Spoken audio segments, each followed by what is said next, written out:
Hello.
Manos.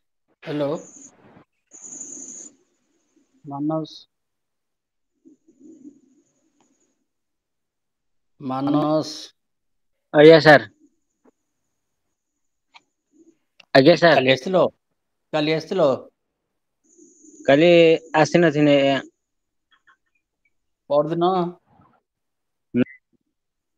ତାପରେ ଥର ଆସିଥିନି 2-3 ଦିନ ହେଲା ଆସିନଥିନି ଏବେ। ହୁଁ। ତମର ଅଛି ପେପର ଟା? ମାନସ ତମର ଏ ପେପର ଟା ଅଛି? ଦେଖିନଥିନି ଆଜ୍ଞା ଏଇ ଯୋଉ ପେପର ଟା କଣ ଆଜି କୋଉ ପେପର ଟା କି ଆଜ୍ଞା? ଦେଖ ଦେଖ କୋଉ paper? Peace and conflict resolution. Peace and 05। ସେଇଟା ଅଛି ଆଜ୍ଞା। ତମର ଅଛି ନା ନାଇଁ? ଆଜ୍ଞା ଅଛି ମୋର। ହୁଁ। ଆଜି ସହିତ ଡିସକସନ ସରିଲାଣି 3ଟା କ୍ଲାସ ରେ ଆଉ ତମେ ଆସିଲନି ଆଉ। ହୁଁ। ମମତା ୱେଲକମ୍। ଆଜ୍ଞା ସାର୍ ପ୍ରଣାମ sir good afternoon. Good afternoon.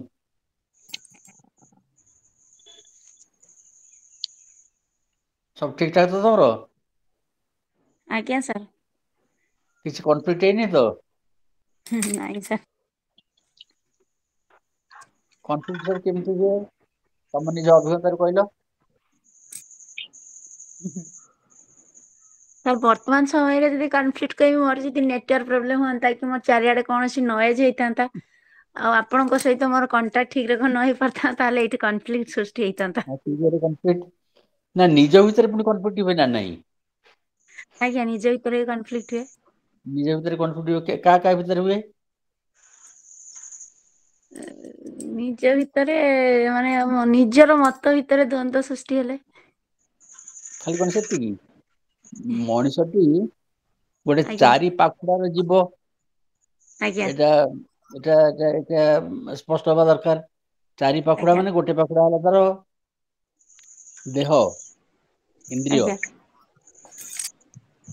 ଆଜ୍ଞା ଆଉ ଗୋଟେ ପାଖୁଡା ହେଲା ତାର ମନ। ଆଜ୍ଞା ନୁହେଁ କି? ଆଉ ଆଜ୍ଞା ଗୋଟେ ପାଖୁଡା ହେଲା ତାର ବୁଦ୍ଧି। ଆଉ ଗୋଟେ ପାଖୁଡା ହେଲା ତାର ଆତ୍ମା। କହିଥିଲି ପ୍ରଥମ ଦିନ। ଆଜ୍ଞା ସାର୍। ଆଚ୍ଛା। ଯଦି ଦ୍ୱନ୍ଦ୍ୱ ହବ ତାହେଲେ ଇନ୍ଦ୍ରିୟ ଲାଳସା ଏବଂ ଇନ୍ଦ୍ରିୟ ଲାଳସା ଭିତରେ ବି ଦ୍ୱନ୍ଦ୍ୱ ହେଇପାରେ। ଆଜ୍ଞା। ଆଜି ମୁଁ ଭାତ ଖାଇବି ନା ରୁଟି ଖାଇବି? ଆଜ୍ଞା। ନୁହଁ କି? ଆଜ୍ଞା। ଆଚ୍ଛା ତାର ରିଜଲ୍ୟୁସନ କେମିତି ହୁଏ ପୁଣି? କିଏ କରେ? ସେଇ ଇନ୍ଦ୍ରିୟ କରେ କି? ସେଇ ଇନ୍ଦ୍ରିୟ ହିଁ ପୁଣି ଫାଇନାଲ କରେ ଆଉ। ନାଇଁ ନାଇଁ ଇନ୍ଦ୍ରିୟ ଇନ୍ଦ୍ରିୟ କେମିତି ଫାଇନାଲ କରିବ? ନା ପୁଣି ଇନ୍ଦ୍ରିୟ ଉପରେ ମନକୁ ନା ପୁଣି ହଁ ମନକୁ ଏଇନା ଇନ୍ଦ୍ରିୟ ଉପରେ ମନ ଅଛି ସିଏ ପୁଣି ଫାଇନାଲ କରିବ। ଆଜ୍ଞା। ନୁହେଁ କି?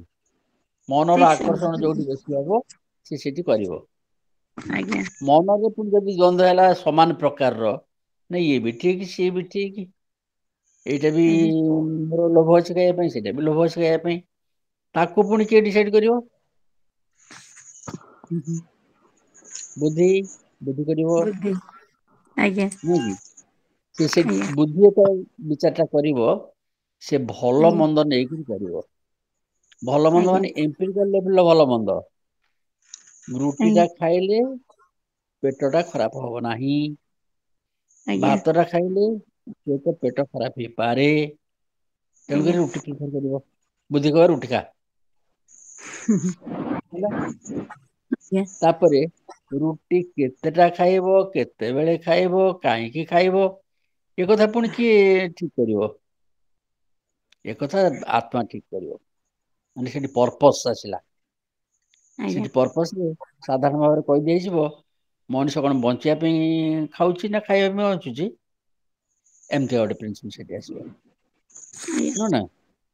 ଆଜ୍ଞା ମଣିଷ କଣ ପାଇଁ ଖାଇବା ପାଇଁ ବଞ୍ଚୁଛି ନା? ନା ବଞ୍ଚିବା ପାଇଁ ଖାଉଛି। ବଞ୍ଚିବା ପାଇଁ ଖାଉଛି।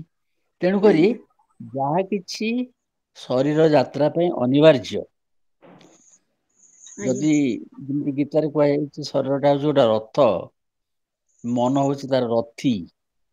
ବୁଦ୍ଧି ହଉଛି ରଥି। ବୁଦ୍ଧି ହଉଛି ରଥି। ରଥି ପାଇଁ ରଥଟି ଠିକ ଅବସ୍ଥାରେ ରହିବା ପାଇଁ ଯେତିକି ଯାହା ଦରକାର ସେତିକି କରିବ।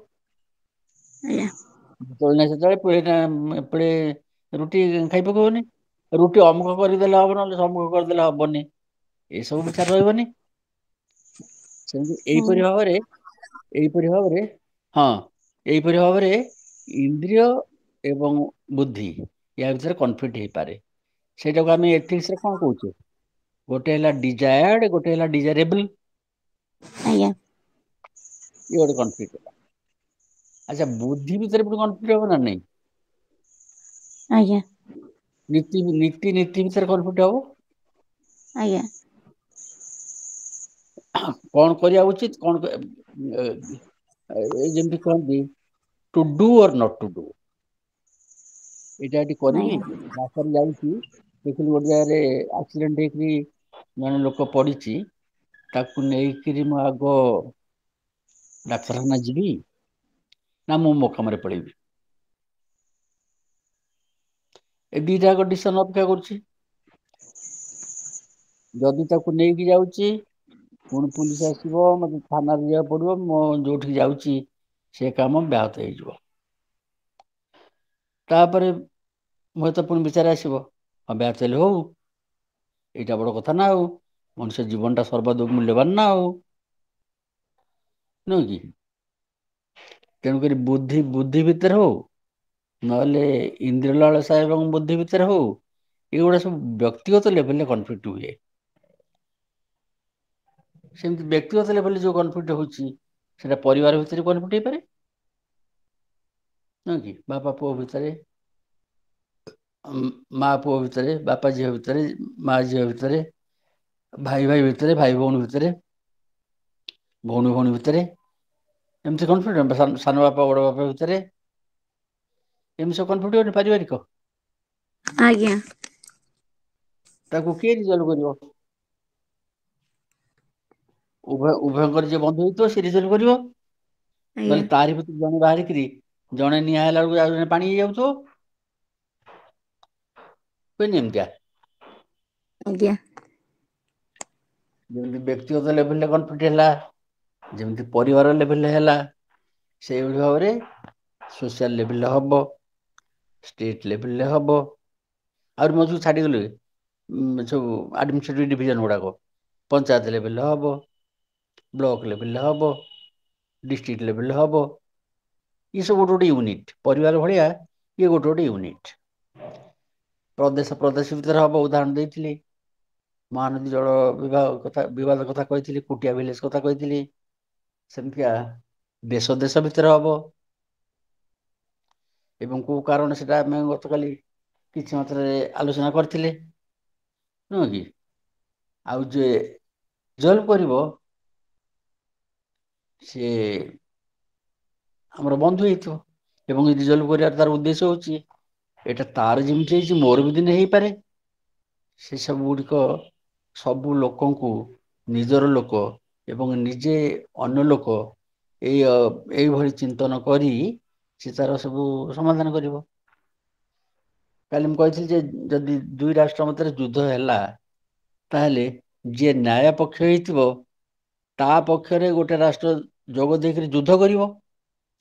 ଅଥବା ସିଏ ଆଗେଇ ଆସିକିରି ଦି ପକ୍ଷର କଳିକି ମୀମାଂସା କରିବାକୁ ଚେଷ୍ଟା କରିବ, ନା ନାଇଁ?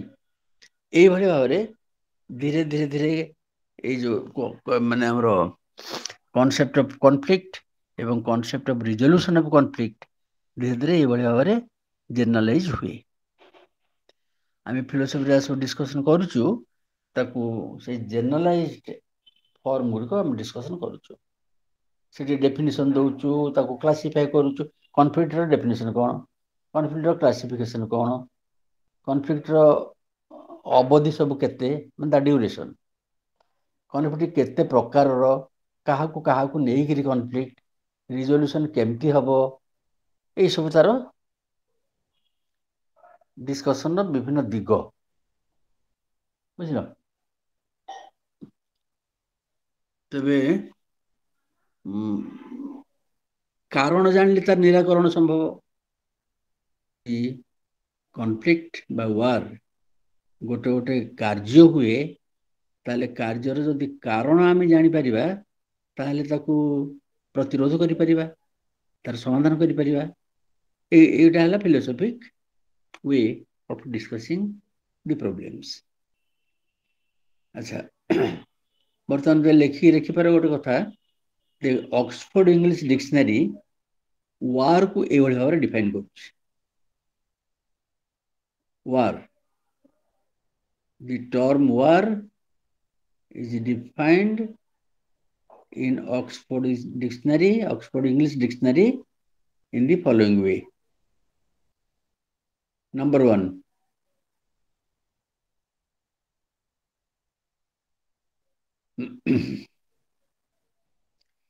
it is a state of armed conflict. It means war. War is a state of armed conflict between different countries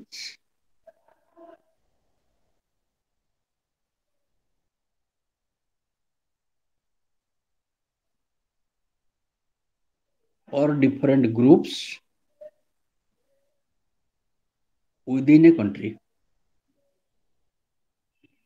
Repeat করছি, a state of armed conflict between different countries or different groups within a country.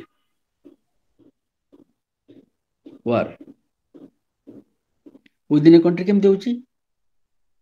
ନକ୍ସାଲାଇଟଙ୍କ ସାଙ୍ଗରେ ଯୁଦ୍ଧ ହଉଛି ପୁଲିସର। ନକ୍ସାଲାଇଟ ଯେଉଁମାନେ ସବୁ ସୋସାଇଟିର ବାହାର ଆଉଟକାଷ୍ଟ, ସେମାନେ ସୋସାଇଟିରେ ରହୁଥିବା ଲୋକଙ୍କ ସହିତ, ସିଭିଲ ସୋସାଇଟିରେ ରହୁଥିବା ଲୋକଙ୍କ ସହିତ ଯୁଦ୍ଧ କରୁଛନ୍ତି। ସମସ୍ତେ ସିଭିଲିଆନ ଯୁଦ୍ଧ କରୁନାହାନ୍ତି। ସିଭିଲିଆନ ଯେତେବେଳେ ହାବୁଡରେ ପଡୁଛନ୍ତି ତାଙ୍କ ସହିତ ଯୁଦ୍ଧ କରୁଛନ୍ତି କି ମରୁଛନ୍ତି, କିନ୍ତୁ ପୋଲିସ ସାଙ୍ଗେ ତାଙ୍କର ଯୁଦ୍ଧ ହଉଛି। ଆଚ୍ଛା, number 2, war is a state of competition or hostility between different people or different groups. competition, प्रतियोगिता, hostility, बौरता,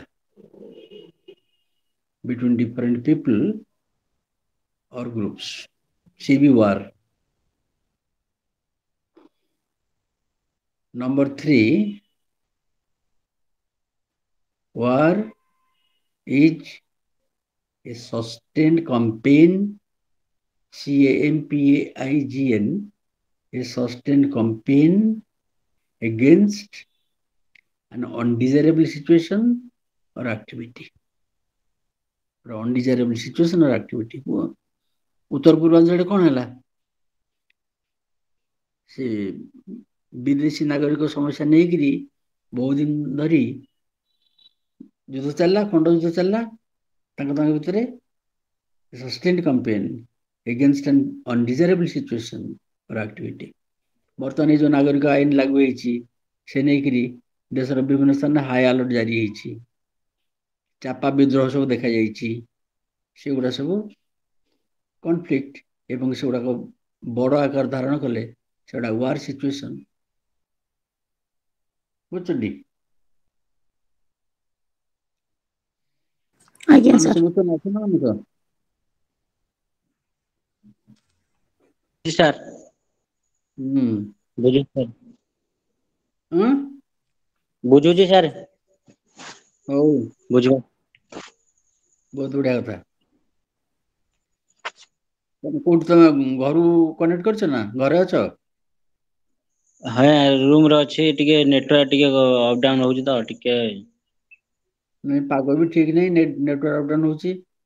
ମୋର ଯଦି ଏଠି ଚାଲିଯାଏ, ମୁଁ ଯଦି ଡିସକନେକ୍ଟ ହେଇଯାଏ ଟିକେ ଅପେକ୍ଷା କରିବ, ମୁଁ ତାର ଅଲ୍ଟରନେଟିଭ ଆଜ୍ଞା ବ୍ୟବସ୍ଥା କଲା ପରେ ଅପେକ୍ଷା କରିବ ଟିକେ। ଆଶା କରୁଛି ନ ଆଜ୍ଞା ଯାଉ, ଯଦି ଗଲା ଆଉ କଣ କରିବା। ଆଜ୍ଞା ସାର୍। ଆଚ୍ଛା, ଗତକାଲି ମହାଭାରତ ୱାର କଥା ଡିସ୍କସନ କରିଥିଲି, ସେଠୁ ଟିକେ ପୁଣି ଆଖି ପକେଇବା। ମହାଭାରତ ୱାର ର କଜ କଣ, ତାପରେ ଦେଖିବା ଫାଷ୍ଟ ୱାର୍ଲଡ ୱାର ର, ସେକେଣ୍ଡ ୱାର୍ଲଡ ୱାର ର କଜ ସବୁ କଣ ଦେଖିବା। ମହାଭାରତ ର ଆଜ୍ଞା କଜ କଣ?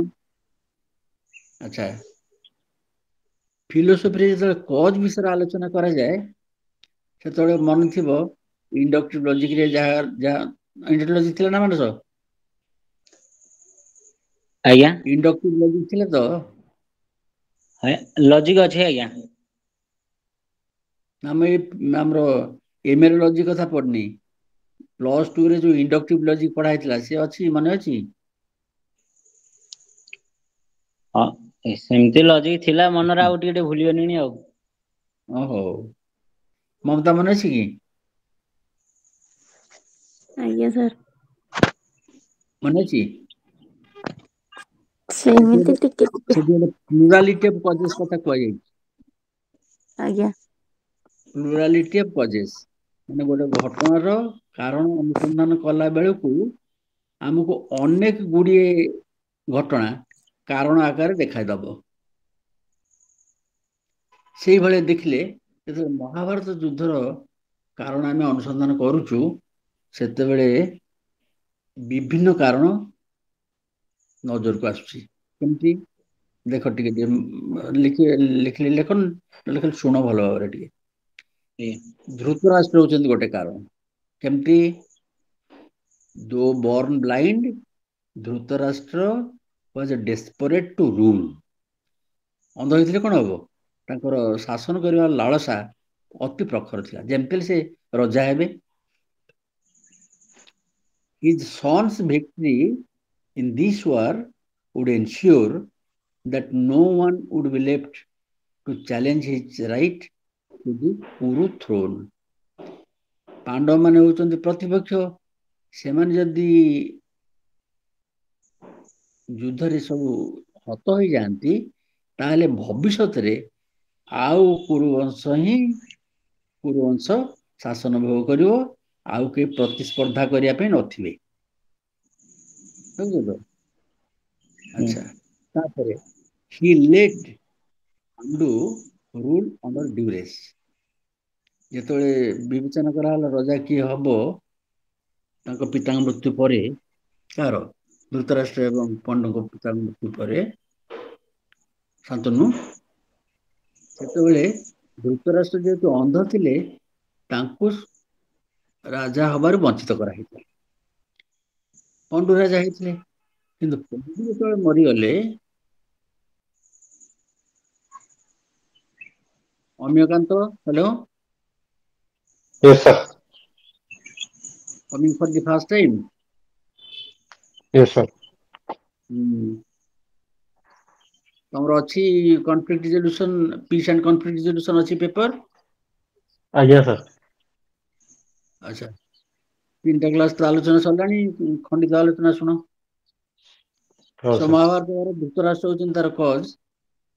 ଅନ୍ଧ ହେଇଥିଲେ ମଧ୍ୟ ଶାସନ କରିବା ପାଇଁ ତାଙ୍କର ପ୍ରବଳ ଇଚ୍ଛା, ଏବଂ ଯେତେବେଳେ ଧୃତରାଷ୍ଟ୍ରଙ୍କୁ ରାଜ୍ୟ ଦିଆଗଲାନି, ପଣ୍ଡୁଙ୍କୁ ଶାସନ ଭାର ଦିଆଗଲା, ସେତେବେଳେ ସେ ବଡ଼ ଦୁଃଖରେ ତାହା ସମାଳି ନେଇଥିଲେ। He was unwilling to pass the crown to his nephews while his own sons were still alive। ଯେତେବେଳେ ଧୃତରାଷ୍ଟ୍ରଙ୍କର ପିଲାମାନେ ଅଛନ୍ତି, କିନ୍ତୁ ଏପଟରେ ପଣ୍ଡୁ ମରିଗଲେ, ତାହେଲେ ପଣ୍ଡୁଙ୍କ ପୁଅ ପୁଣି ରଜା ହେଇଥାନ୍ତା, ଯୁଧିଷ୍ଠିର ରଜା ହେଇଥାନ୍ତେ। ସିଏ କିନ୍ତୁ ଚାହିଁଲେନି ଯୁଧିଷ୍ଠିର ରଜା ହୁଅନ୍ତୁ। ତାଙ୍କୁ ଯେ ରାଜସିଂହାସନରୁ ବଞ୍ଚିତ କରାଯାଇଥିଲା, ବର୍ତ୍ତମାନ ତା ପୁଅ ସେ ଅଧିକାରରୁ ବଞ୍ଚିତ ନ ହଉ, ଇଏ ଗୋଟେ କାରଣ। Dhritarashtra was an indulgent father and wanted to live his life through Duryodhana.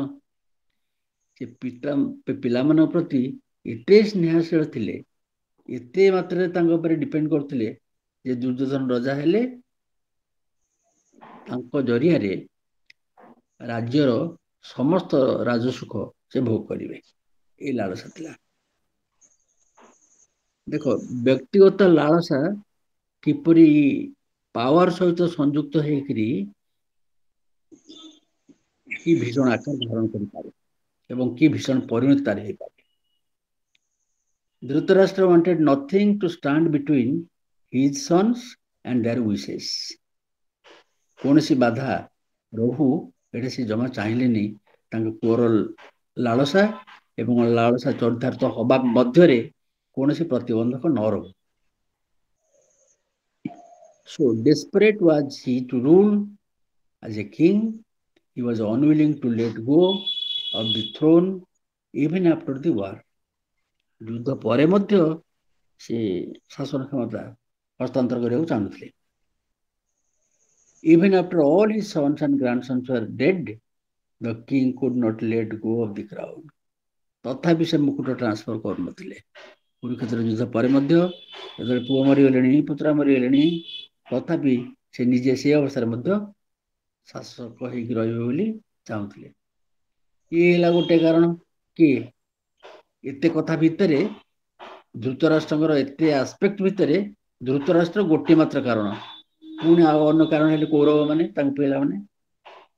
Duryodhana and his brothers believed that as the grandsons of the father wife of Vichitravirya, they deserve to inherit the throne। ଏଠି ଅଧିକାରର ପ୍ରଶ୍ନ ଆସିଲା, ସେଠି ଲାଳସାର ପ୍ରଶ୍ନ ଆସିଥିଲା, ଏଠି ଅଧିକାରର ପ୍ରଶ୍ନ ଆସିଲା। ସେ ଦେଖିଲେ ତାଙ୍କର ଗ୍ରାଣ୍ଡସନ୍ ଭାବରେ ବିଚିତ୍ରବୀର୍ଯ୍ୟଙ୍କର ସେ ସିଂହାସନର ଅଧିକାରଟା ତାଙ୍କର। It was not their fault that their father was blind। ତାଙ୍କ ବାପା ଯେ ଅନ୍ଧ ଥିଲେ, ଏଇଟା କଣ ତାଙ୍କର ଦୋଷ? ପିଲାମାନଙ୍କର ଦୋଷ? Why should they be deprived of the kingdom because of their father's disability? father disabled ଥିଲେ, ତାଙ୍କର ଦୃଷ୍ଟି ଶକ୍ତି ନଥିଲା। ଆମର କଣ ଗଲା? ଆମର ତ ଦୃଷ୍ଟି ଶକ୍ତି ଅଛି, ଆମେ ତ ସକ୍ସେସର, ଆମେ କାହିଁ ସେଥିରୁ ବଞ୍ଚିତ ହବୁ? ଏ ଧାରଣା କୌରବମାନଙ୍କର। As the current incumbent of the throne, they believed their father should be able to pass the kingdom on to them। ତେଣୁକରି ବର୍ତ୍ତମାନ ତାଙ୍କ ବାପା ଦୁର୍ଯ୍ୟୋଧନକୁ, ଏଠି ବଡ଼ ପୁଅ ଦୁର୍ଯ୍ୟୋଧନ, ତାକୁ କ୍ଷମତା ହସ୍ତାନ୍ତର କରନ୍ତୁ, ରାଜମୁକୁଟ ତାଙ୍କୁ ପିନ୍ଧେଇ ଦିଅନ୍ତୁ। ତୃତୀୟରେ, having deprived the Pandavas of their kingdom during the dice game, they believed it that it was their right for them to keep their cousins out of power by any means, including this one. ଯେତେବେଳେ ପଶା ଖେଳରେ ପାଣ୍ଡବ ମାନେ ହାରିଗଲେ, ସେତେବେଳେ ତ ସର୍ତ୍ତ ରହିଥିଲା ଯେ 12 ବର୍ଷ ବନବାସ କରିବେ ଏବଂ ବର୍ଷ ଅଜ୍ଞାତବାସ କରିବେ। ଉଦ୍ଦେଶ୍ୟ ଥିଲା ଯେ ଅଜ୍ଞାତବାସ ବେଳେ ପୁଣି ତାଙ୍କୁ କୌଣସି ମତେ ଖୋଜିକିରି ପାଇବେ, ଆଉ ଥରେ ଖୋଜିକି ପାଇଲା ମାନେ ପୁଣି ସେଟା ରିପିଟ୍ ହବ, ସେ ସାଇକେଲଟା, ପୁଣି 12 ବର୍ଷ ବନବାସ ଏବଂ ଆଉ ବର୍ଷେ ଅଜ୍ଞାତବାସ। ଉଦ୍ଦେଶ୍ୟ ହେଲା ତାଙ୍କୁ ସବୁ କାଳ ପାଇଁ ରାଜ୍ୟ ବାହାରେ ରଖିବା ଏବଂ ରାଜ୍ୟ ଭିତରେ ତାଙ୍କର ପ୍ରତିଦ୍ୱନ୍ଦ୍ୱୀ ଭାବରେ ନ ରହିବା। এটা হচ্ছে କୌରବମାନଙ୍କର ଏସବୁ କାହାଣୀ। Might is right. କାଲି କହିଥିଲି ଯେ ବାହୁବଳାନ୍ୱିତ ନାନ୍ୟବଳମ୍, ବାହୁବଳ ଠାରୁ ବଳି ଆଉ ଅନ୍ୟ ବଳ କିଛି ନାହିଁ। ତେଣୁକରି ଧରିନେଲେ ଯେ ବଳ ହିଁ ସବୁ ଡିସାଇଡ୍ କରିବ। Might is right.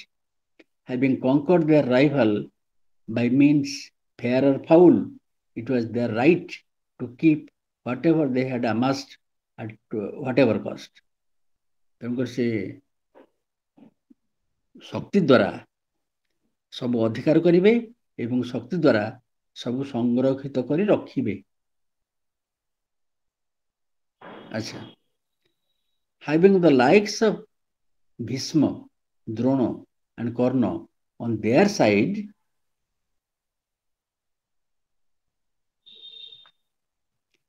they felt that they could not lose the war. There was no reason for them to fear the Pandavas, and so they could deprive Pandavas of their rights as well. କୌରବଙ୍କର ପୁଣି ଭାବନା ଥିଲା ଯେ ତାଙ୍କ ପଟରେ ଅଛନ୍ତି ଭୀଷ୍ମ, ତାଙ୍କ ପଟରେ ଅଛନ୍ତି ଦ୍ରୋଣ, ତାଙ୍କ ପଟରେ ଅଛନ୍ତି କର୍ଣ୍ଣ, ଏବଂ ସେମାନେ ଏକୁ ଏକ ବଳବାନ ବଳିକିରି ତାଙ୍କ ପାଖରେ ସବୁ ଅମୋଘ ଅସ୍ତ୍ରମାନ ଅଛି, ସେମାନେ ପାଖରେ ଥିଲେ, ଆଉ ଯୁଦ୍ଧ ଜିତିବାର କୌଣସି ବାଧା ରହିବ ନାହିଁ, ଯୁଦ୍ଧ ଜିତିବାର ସମ୍ଭାବନା ନାହିଁ, ଏ ପ୍ରକାର ଚିନ୍ତା ଆଉ ରହିବ ନାହିଁ। ଯୁଦ୍ଧ ଅବଶ୍ୟ ଜିତିବେ ଏବଂ ରାଜ୍ୟ ଅବଶ୍ୟ ଦଖଲ କରିବେ। ଏ ହେଲା କୌରବଙ୍କ ଚିନ୍ତା। ଏ ସବୁ ଚିନ୍ତା ଦେଖ, ପ୍ରଥମେ ରହିଲେ ଧୃତରାଷ୍ଟ୍ର, ସିଏ ଗୋଟିଏ କାରଣ ବିଭିନ୍ନ କଣ୍ଡିସନ ଦୃଷ୍ଟିରୁ, କୌରବ ଆଉ ଗୋଟେ କାରଣ ବିଭିନ୍ନ କଣ୍ଡିସନ ଦୃଷ୍ଟିରୁ, ପୁଣି ପାଣ୍ଡବ ମାନେ ମଧ୍ୟ କାରଣ। କେମିତି?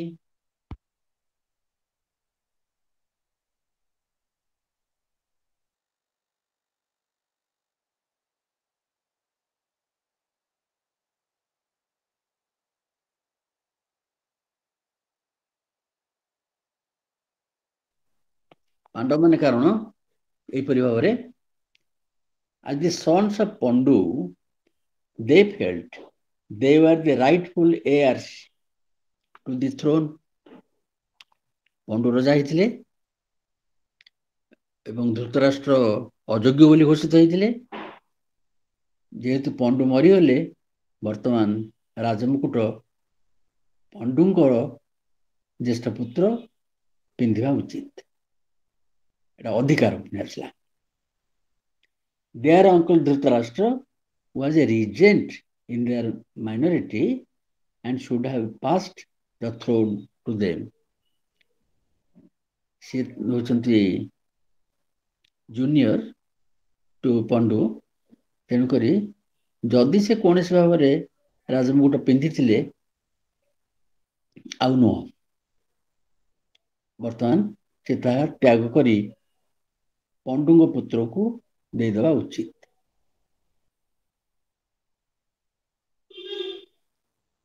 Second condition, public insult to their wife Draupadi was unforgivable,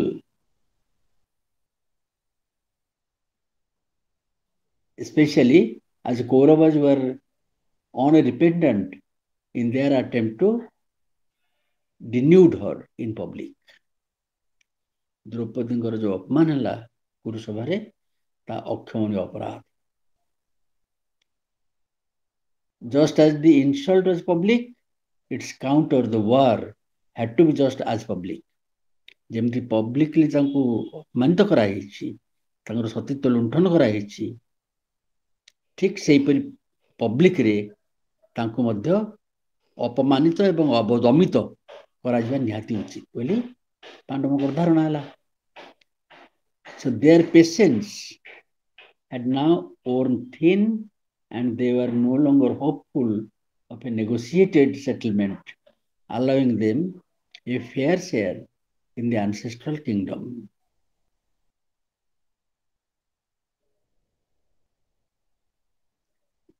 ତାଙ୍କର ଆଉ ଆଶା ରହିଲା ନାହିଁ ଯେ ତାଙ୍କ ପିତାଙ୍କ ରାଜ୍ୟର ଯେତିକି ତାଙ୍କର ପ୍ରାପ୍ୟ, ଯେତିକି ତାଙ୍କର ଅଧିକାର ତାଙ୍କୁ କିଏ ଦେଇଦବ, ଆଉ ସେ ତାଙ୍କଠାରୁ ପାଇବା ଆଶା ରହିଲା ନାହିଁ। କେବଳ ଯୁଦ୍ଧ ହେଉଛି ଏକମାତ୍ର ସମାଧାନ, ଯାହା ସାହାଯ୍ୟରେ ସେ ତାଙ୍କର ଅଧିକାର ଫେରି ପାଇବେ ବୋଲି ଦୃଢ଼ ବିଚାର କଲେ। There was no other recourse but to fight and press for their rights as a princess and heirs of the Kuru dynasty. ତେଣୁକରି ଯୁଦ୍ଧ ବ୍ୟତୀତ ଅନ୍ୟ କୌଣସି ଉପାୟନ୍ତର ନାହିଁ ବୋଲି ପାଣ୍ଡବମାନେ ଧରିନେଲେ। War was inevitable as all their attempts at peace, including the last offer of settling for 5 towns for the 5 brothers, were rejected by the Kauravas. ତାପରେ କ'ଣ ହେଇଛି, ଶ୍ରୀକୃଷ୍ଣ ତାଙ୍କୁ ଯାଇଥିଲେ 5ଟା ପଡ଼ା ମାଗିବା ପାଇଁ, 5ଟା ଟାଉନସିପ୍ ମାଗିବା ପାଇଁ, ଯେଉଁଥିରେ 5 ଭାଇ ରହିଥାନ୍ତେ, ତାହା ରିଜେକ୍ଟେଡ୍ ହେଲା। ବିନା ଯୁଦ୍ଧେ ଦେବି ନାହିଁ ସୂଚ୍ୟଗ୍ର ମେଦିନୀ ବୋଲି ଦୁର୍ଯୋଧନ ରୋକଠୋକ ଶୁଣେଇ ଦେଲେ, ଯୁଦ୍ଧ ଅନିବାର୍ଯ୍ୟ ହେଇ ପଡ଼ିଲା। ତାପରେ Kauravas had harassed them all their life. It was now payback time. ମୁଁ କହିଛି ସେମାନଙ୍କ ପିଲାବେଳରୁ ମଧ୍ୟ ଏଇ ଯେଉଁ ବୈରତା, ଏ 5 ଭାଇ, ସେ 101 ସନ୍ତାନ, 100 ପୁଅ ଏବଂ 1 ଝିଅ, ବୈରତା ସବୁବେଳେ ଲାଗି ରହିଲା, ପିଲାଦିନୁ ଲାଗି ରହିଥିଲା। ପାଣ୍ଡବମାନେ ଅନୁଭବ କଲେ ଯେ ବହୁତ ହେଇଗଲା, ଆଉ ନୁହେଁ, ଏନଫ୍, ନୋ ମୋର୍, ଯୁଦ୍ଧ ଅନିବାର୍ଯ୍ୟ ହେଲା। ତାହେଲେ ଇଏ କ'ଣ 3ଟା କାରଣ ଗଲା। ଏଇ ଯେଉଁଗୁଡ଼ା ସବୁ ଗୋଟେ ଗୋଟେ କହୁଛି, ସବୁ ଉପକାରଣ, ଏଗୁଡ଼ାକ ଉପକାରଣ, ଉପକାର ନୁହେଁ, ଉପକାରଣ, ସବ୍ କଜେସ୍। ତାପରେ ଦ୍ରୌପଦୀ ଗୋଟେ କାରଣ। କେମିତି? There is nothing more dangerous in this world than a woman spurned. ଗୋଟେ ସ୍ତ୍ରୀ ଲୋକର ପବ୍ଲିକରେ ଏପରି ଭାବରେ ଅପମାନ ହବ, ୟାଠୁ ଭଳି ଦୁର୍ଦ୍ଦଶ କଥା ଏ ଜଗତରେ ଆଉ ନାହିଁ। ବିପଜ୍ଜନକ ଦୁର୍ଦ୍ଦଶ କଥା ଏ ଜଗତରେ ନାହିଁ। Draupadi had been humiliated and insulted in the presence of kings, courtiers and commoners after the dice game. ଦ୍ୱିତ କ୍ରୀଡ଼ା ପରେ ପରେ ତାଙ୍କର ଯେଉଁ ପ୍ରକାର ଅପମାନ ହେଇଥିଲା, ସେଟା ଆମେ ସମସ୍ତେ ପଢ଼ିଛେ ଏବଂ ସେ ସିରିଏଲରେ ଦେଖିଛେ। As a princess of Panchala, ସେ ହେଉଛନ୍ତି ପାଞ୍ଚାଳୀ, ପାଞ୍ଚାଳ ରାଜ୍ୟର ଦୁହିତା ହେଇଥିବାରୁ ସେ Panchali. As a princess of Panchal, Kuru empress and wife of the Pandavas, and more importantly, as a woman, she was smarting under the insults from the dice game. ସେ କ'ଣ କମ୍ ଲୋକଟିଏ କି? ତାର ଷ୍ଟାଟସ୍ କ'ଣ? ପାଞ୍ଚାଳର ହେଉଛନ୍ତି ସେ ରାଜପୁତ୍ରୀ, କୁରୁବଂଶର ରାଣୀ, ପାଣ୍ଡବମାନଙ୍କର ସ୍ତ୍ରୀ, ତାଙ୍କର ଏ ଦଶା। ତେଣୁକରି ପ୍ରତିଶୋଧ ତାଙ୍କ ମନ ଭିତରେ ସବୁବେଳେ ଜଳିକି ରହିଲା। Honor and pride demanded that those who were guilty of her insult should be punished. ଯେ ଦୋଷ କରିଛନ୍ତି ସେ ପନିଷ୍ଡ ହେବେ। ଆଜି ମୁଁ ଗୋଟେ ଫେସବୁକରେ ସେମିତି ଲେଖିଛି, ସେ ଦୋଷକୁ ଆମେ କ୍ଷମା କରିଦେବା जदि दोषटा इनडेलिवरेट होता है, अनिच्छाकृत होता है, किंतु जदि दोष इच्छाकृत हो ताकू क्षमा दे परिबा नहीं, ताकू दंड दबा न दबार व्यवस्था करदवा। एठी जो ताकू उल्लग्न करा द्रौपदी की सेटा डेलिवरेट डिसीजन थिला। तेणुक द्रौपदी दंड दवाई मनरे सिद्धांत करथिले। दंड दवाई एठी से देइबा पई पंच पंचपति अछंती एकुआर एक बलियान तांको द्वारा दंड दिया व्यवस्था करिवे बोली मनस्थ कले। तापर द्रौपदी कौन है, those who had dared dragged her into court and suggested she take other men as her lovers, masters, or made sexual advances at her had to be publicly punished to protect all married women in the future. से एपरी भविष्य सब स्त्री लोक गोटे उदाहरण रखिदेवा चाहिए जे स्त्री लोक मानक जेपरी कदाचार करे से यहीपरि भाव दंड पाए, क्षमा पाएनी दंड पाए। यहीटा देखीदेवाई युद्ध निहाती दरकार बोली तांकर सिद्धांत थिला। तापरे श्रीकृष्ण थिला आहुरी महत्तर उद्देश्य धर्मर प्रतिष्ठा हब, अधर्मर नाश हब। Good had to win, otherwise mankind would not have any incentive to be good. धर्मर जय अवश्य हवा उचित, ता नहेले लोक माने धर्मी हबा पई केबे प्रचोदित हेबे नहीं। Letting Kauravas win or get away without punishment would be disastrous for humanity, as it would lead to breakdown of social order. Kaurava को जदि क्षमा दिज्व, कौरव मंद कार्य जदि से दंडित न हेबे ताहले मनुष्य जाति गोटे खराब परंपरा सृष्टि करिवो एवं मनुष्य समाज श्रृंखलित हो रही भांगी जीव। यहाँ हूँ श्रीकृष्णकर सिद्धांत। ममता काली आम जो डिस्कसन करते युद्धर विभिन्न आस्पेक्ट विषय एटा को आस्पेक्ट आसो सिद्धांत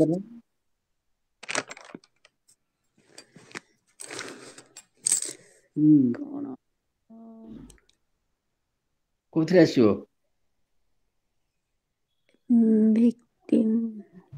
जहाँ सब देखिले कोठी अधिकार कथा रहा आउ कोठी सम्मान रहा बाजी रे एठी कोनटा रहा पाखरे कोन रहा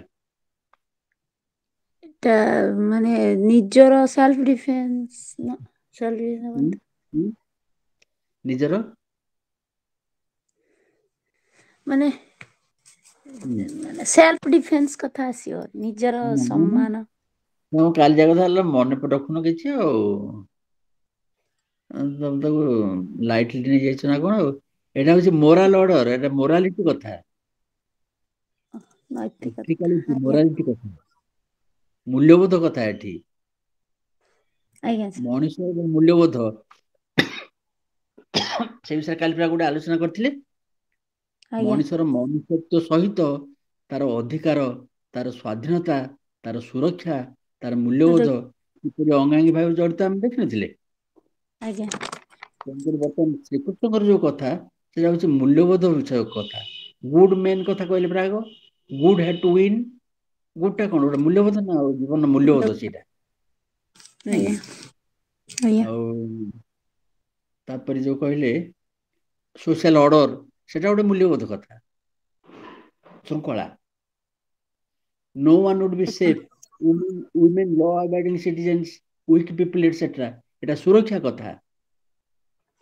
समाज में स्त्री लोक मैंने सुरक्षित रही पारे नहीं, दुर्बल लोक सुरक्षित रही पारे नहीं, जो मैंने आईन मानिक चलती से सुरक्षित रही पारे नहीं।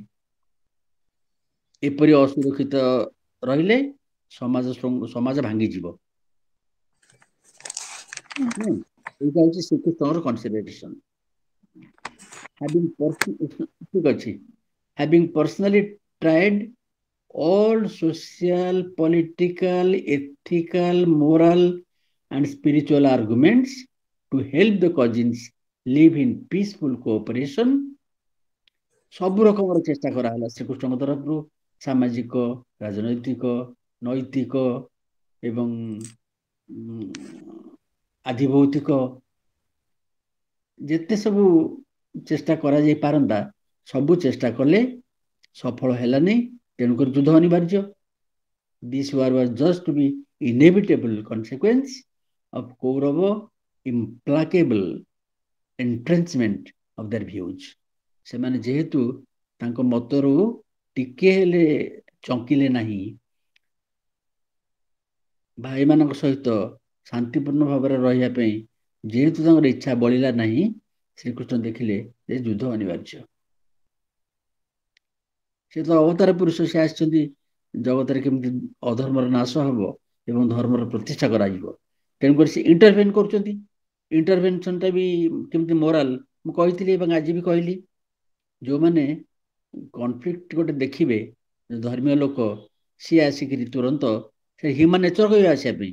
ଏଇ ଯୋଉ ଆମର ଓଡ଼ିଆରେ ଯେମିତି ଗାଳି ଗୁଲଜ କରନ୍ତି, ତମକୁ କିଏ ଭଦ୍ରଲୋକ କରିଛି? ଭଦ୍ରଲୋକ ଯେ ମୋରାଲ ମ୍ୟାନ୍, ସେ ଭଦ୍ରଲୋକ ହବା ପାଇଁ ଆଗେଇ ଆସିବ, କନଫ୍ଲିକ୍ଟ ରିଜଲ୍ୟୁସନ କରିବା ପାଇଁ ତା ମନ ବଳିବ। ସେଇ ହିସାବରେ କୃଷ୍ଣଙ୍କୁ ଧରାଯାଇପାରେ। ଯେହେତୁ ସେ ଅବତାରୀ ପୁରୁଷ, ସେ କୌରବ ପକ୍ଷ ଏବଂ ପାଣ୍ଡବ ପକ୍ଷ କୌଣସି ପକ୍ଷ ନୁହନ୍ତି, ସେ ହେଉଛନ୍ତି ଧର୍ମର ପକ୍ଷ। ଧର୍ମ ଯାହା ପକ୍ଷରେ ଥିବ ସେ ତା ପକ୍ଷରେ। ଧର୍ମ ଯଦି କୌରବ ପକ୍ଷରେ ଥାନ୍ତା, ସେ କୌରବ ପକ୍ଷରେ ଥାନ୍ତେ। ତେଣୁକରି ଯେଉଁମାନେ ସବୁ ଏପରି ନିରପେକ୍ଷ କୃଷ୍ଣଙ୍କ ପରି, ତାଙ୍କ ଦଶା ବଡ଼ ବିଚିତ୍ର। ଯେଉଁମାନେ ସବୁ ମଡରେଟର୍ସ ବା କ୍ରିଟିକାଲ ଥିଙ୍କର୍ସ, ମଣିଷ ମମତା ଯେତେବେଳେ ପଢୁଛ ରାସନାଲିଷ୍ଟିକ ଟ୍ରାଡିସନ, ଏମ୍ପିରିସିଷ୍ଟିକ ଟ୍ରାଡିସନ, ତାପରେ କାଣ୍ଟଙ୍କର କ୍ରିଟିକାଲ ଟ୍ରାଡିସନ, ସେଇଠି ତମେ ଲକ୍ଷ୍ୟ କରିଥିବ ଯେ କ୍ରିଟିକାଲ ଟ୍ରାଡିସନ ଯାହାର, ସିଏ ଯୋଉ ବିବଦମାନ ଟ୍ରାଡିସନର କୌଣସି ପକ୍ଷଭୁକ୍ତ ନୁହନ୍ତି, କିମ୍ବା ବିବଦମାନ ଟ୍ରାଡିସନକୁ ପୁରାପୁରି ବିରୋଧ କରନ୍ତି ନାହିଁ। କାଣ୍ଟ କ୍ରିଟିକାଲ ଥିଙ୍କର, କ୍ରିଟିକାଲ ଫିଲୋସଫି ହେଉଛି ତାଙ୍କର ଫିଲୋସଫି। ସେ ରାସନାଲିଜିମକୁ ପୁରାପୁରି ସପୋର୍ଟ କରନ୍ତି ନାହିଁ କି ପୁରାପୁରି ଅପୋଜ କରନ୍ତି ନାହିଁ। ତା ଦେହରେ ଯାହା ଠିକ କଣ୍ଟ୍ରିବ୍ୟୁସନ, ଠିକ କଥା କୁହାଯାଇଛି ତାକୁ ଗ୍ରହଣ କରନ୍ତି ଏବଂ ତା ଦେହରେ ଯୋଉ ଭୁଲ କଥା କୁହାଯାଇଛି ତାକୁ ଛାଡ଼ି ଦିଅନ୍ତି। ଠିକ ସେପରି ଏମ୍ପିରିସିଜିମର ମଧ୍ୟ ଯୋଉ ଠିକ କଥା ଗୁଡ଼ିକ ଗ୍ରହଣ କରନ୍ତି, ଭୁଲ କଥା ଗୁଡ଼ିକ ଛାଡ଼ି ଦିଅନ୍ତି। ଏଇ ଏପଟର ରାସନାଲିଜିମର ଠିକ କଥା ଏବଂ ଏମ୍ପିରିସିଜିମର ଠିକ କଥା ଆକୁ ମିଶେଇକିରି ତାକୁ କିପରି ସମତୁଲ୍ୟ କରିକିରି ତାଙ୍କର କ୍ରିଟିକାଲ ଫିଲୋସଫି ସେ ଡେଭଲପ କରିଛନ୍ତି। ଶ୍ରୀକୃଷ୍ଣ ସେଇପରି, ତାଙ୍କୁ ଯିଏ ଧର୍ମ ପକ୍ଷରେ ଥିବ ସେ ତାଙ୍କ ପଟରେ ରହିବା ପାଇଁ ସିଦ୍ଧାନ୍ତ କରିବେ, ଯେ ଅଧର୍ମ ପଟରେ ଥିବ ତାଙ୍କୁ ବିନାଶ କରିବାରେ ସେ ସାହାଯ୍ୟ କରିବେ। ଠିକ ହେଲା। ତାପରେ କଣ ହେଲା? କୌରବଜ ୱେର୍ ଅନୱିଲିଂ ଟୁ ସେୟାର, ଗଲା ସରିଲା। ତେଣୁକରି କୃଷ୍ଣ ମଧ୍ୟ ମହାଭାରତ ଯୁଦ୍ଧର ଗୋଟେ କାରଣ, ଏଇ କଥା ଯୋଗୁ, ଏଇ ଉପକାରଣ ଯୋଗୁ। ତାପରେ ଦ୍ରୁପଦ, ଶିଖଣ୍ଡୀ ଏବଂ ଧୃଷ୍ଟଦ୍ୟୁମ୍ନ, ସେମାନେ ମଧ୍ୟ ମହାଭାରତ ଯୁଦ୍ଧର କାରଣ। କେମିତି? Vengeance is the dish best served cold. ବୁଝ କେମିତି ସାହିତ୍ୟିକ ଭାଷାରେ କୁହାଯାଇଛି। ଭେଞ୍ଜିଆନ୍ସ ମାନେ ପ୍ରତିଶୋଧ, ଇଜ ଏ ଡିସ୍, ଗୋଟେ ଖାଇବା ପ୍ଲେଟ୍ ଗୋଟେ, which is best served cold, ଥଣ୍ଡାରେ। କୋଉ ଗୁଡାକ ଥଣ୍ଡାରେ କୋଉ ଖାଦ୍ୟ ଗୁଡାକ ଦିଆଯାଏ ଖାଇବା ପାଇଁ ସୁଖକର? ମମତା କହିଦେବ ଏଇଟାକୁ ନିଶ୍ଚୟ। କୋଉ ଖାଦ୍ୟରେ ଥଣ୍ଡାରେ ପରସି ଯିବା ଉଚିତ? ଆଜ୍ଞା ସାର୍, କଣ କହିଲେ? କୋଉ ଖାଦ୍ୟଟା ଥଣ୍ଡାରେ ଆଜ୍ଞା, ପରସିବା ଉଚିତ? ଥଣ୍ଡାରେ ପରସିଲେ, ଥଣ୍ଡାରେ ଖାଇଲେ ତାହା ଶରୀର ପାଇଁ ସୁଖକର ହୁଏ। କୋଉଟା? ଥଣ୍ଡାରେ ଗରମ ଖାଦ୍ୟ ଥଣ୍ଡାରେ। ନା ଥଣ୍ଡାରେ ଖାଇଲେ ସୁଖକର ହବ ପୁରା। ଆଉ ଭାତ ଥଣ୍ଡା ହେଇଗଲେ ସେ କଣ ଲାଗିବ ଭଲ ନା? ନା ସାର୍ ଗରମ ନା ଗରମ ଗୁରା ଖାଇଲେ। Sir, ice cream. ନା ମୁଁ ବା କହୁଛି ଥଣ୍ଡାରେ କୋଉଟା ଦିଆଯିବ। ବେଟର ସର୍ଭ ଆଜ୍ କୋଲ୍ଡ ବୋଲି କହିଲି ନା। କଣ କହିଲ କୋଉଟା? ଆଇସ୍କ୍ରିମ କହୁଛନ୍ତି। ନାଇଁ ସେଇଟା ବି କି ଖାଦ୍ୟ ଆଇସ୍କ୍ରିମ ଖାଦ୍ୟ। କହୁଛ ଆଇସ ଗରମ କରି ତାକୁ ଗରମ କରି ତରଳିକି ଦବ ନା କଣ? ଆଉ ଆଉ କଣ ଓଡିଆରେ ତ ଗୋଟେ କଥା ଅଛି ତମେ ତାକୁ ଭୁଲି ଯାଉଛ ଆଉ ତମେ ଗୃହିଣୀ ହିସାବରେ ତାକୁ କଣ କରୁଛ କେଜାଣି? ଡହ ଡହ ଆମ୍ବିଳ ବୁଝୁଛନ୍ତି? ଡହ ଡହ ଆମ୍ବିଳ ଶୀତଳ ଭଜା ସଖୀ ବଡ ମନ୍ଦ ଏ। ମାନେ ଡହ ଡହ ପୁରାପୁରି ତତଲା ଆମ୍ବିଳ ଯୋଉଟା ଖଟା ହେଇଥିବ ତାକୁ ଖଟା ତତଲା ତ ଖାଇବ ଏବଂ ଶାଗ ଗୁଡାକ ଥଣ୍ଡା ହେଇଥିବ ତାକୁ ଖାଇବ ଏଗୁଡାକ ମନ୍ଦ। ତାମାନେ ଆମ୍ବିଳଟାକୁ ଥଣ୍ଡା ବସିବା ଦରକାର। ଆଜ୍ଞା। ଖଟା ହେଇଥିବ ଏବଂ ଶାଗ ଟା ଗରମ ପରିଥିବା ଦରକାର। ଗରମ ଗରମ ଆଜ୍ଞା। ଡହ ଡହ ଆମ୍ବିଳ ଶୀତଳ ଭଜା ବଡ ମନ୍ଦ ଏ। ତେଣୁକରି ଇଏ ଯୋଉଟା ପ୍ରତିଶୋଧ ନିଆଯିବ ତମେ ଭୁଷ କିଣି ରାଗିକିରି ତା ପ୍ରତିଶୋଧ ନେଲେ ଠିକ ନୁହେଁ। ଚାପିକି ଥିବ ସୁବିଧା ସୁଯୋଗ ଦେଇକି ପ୍ରତିଶ୍ରୁତି ନେଇଯିବ। ମାନେ ଯେମିତି କହନ୍ତି ପୁଣି ଓଡିଆରେ ନଈ ପଡିଥିବ ଯେତିକି ବେଳେ ବିଧାଇ ମାରିବ ସେତିକି ବେଳେ। ଏ ଶିଖଣ୍ଡୀ ଶିଖଣ୍ଡୀ କିଏ? ସେ ହଉଛନ୍ତି ଅମ୍ବା ଅମ୍ବିକା ଅମ୍ବାଲିକା କଥା କହିଥିଲି କାଲି। ଆଜ୍ଞା। ତମର ଆଉ ଗୋଟେ ଭଉଣୀ ଅମ୍ବା ଅମ୍ବା ଭଲ ପାଉଥିଲେ କାହାକୁ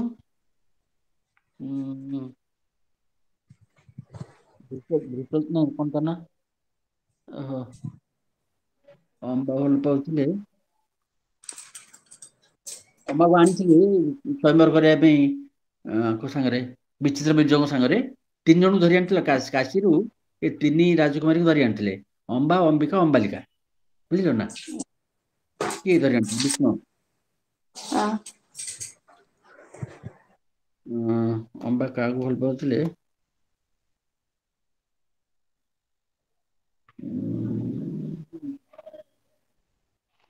ସେ ଯୁଦ୍ଧ କରୁଥିଲେ ମୁଁ କୁରୁକ୍ଷେତ୍ରରେ ଯୁଦ୍ଧ କରୁଥିଲେ ସେ ତା ନାଁ ଟା ମନେ ପଶୁଛି କହୁଛି ରୁହ।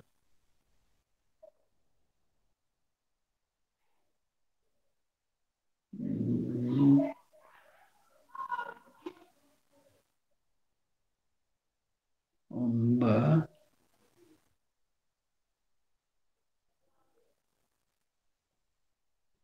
କାଲି ଲେଖିଥିଲି କୁଆଡେ ଗଲା ମ ଓ ଶଲ୍ୟ ପରା ଶଲ୍ୟ।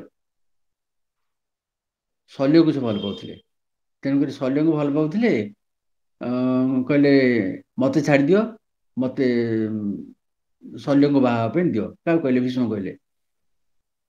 ବିଷ୍ଣୁ ଛାଡିଦେଲେ ଯେହେତୁ ସେ ଶଲ୍ୟକୁ ଭଲ ପାଉଥିଲେ ତ ଛାଡିଦେଲେ କେବଳ ଅମ୍ବିକା ଏବଂ ଅମ୍ବାଲିକାକୁ ନେଇ ଆସିଲେ। ତାପରେ ଶଲ୍ୟ କହିଲେ ତମକୁ ସେ ହାତ ଧରି ଘୋଷାରି ସାରିଲେଣି ମୁଁ ତମକୁ ଆଉ ବାହାହେବିନି। ଗଲା।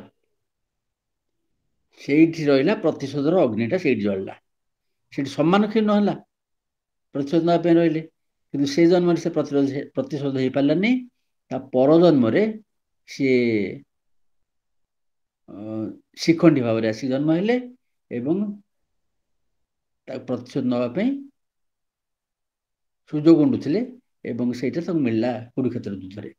ସେମିତି ଧୃଷ୍ଟଦ୍ୟୁମ୍ନ ହଉଛନ୍ତି ଦ୍ରୌପଦୀଙ୍କର ଭାଇ। ଦ୍ରୌପଦୀଙ୍କର ଅପମାନ ହେଇଛି ଭାଇ ଛାଡିଦବ। ତେଣୁକରି ଦ୍ରୁପଦ ହଉଛନ୍ତି ଆମର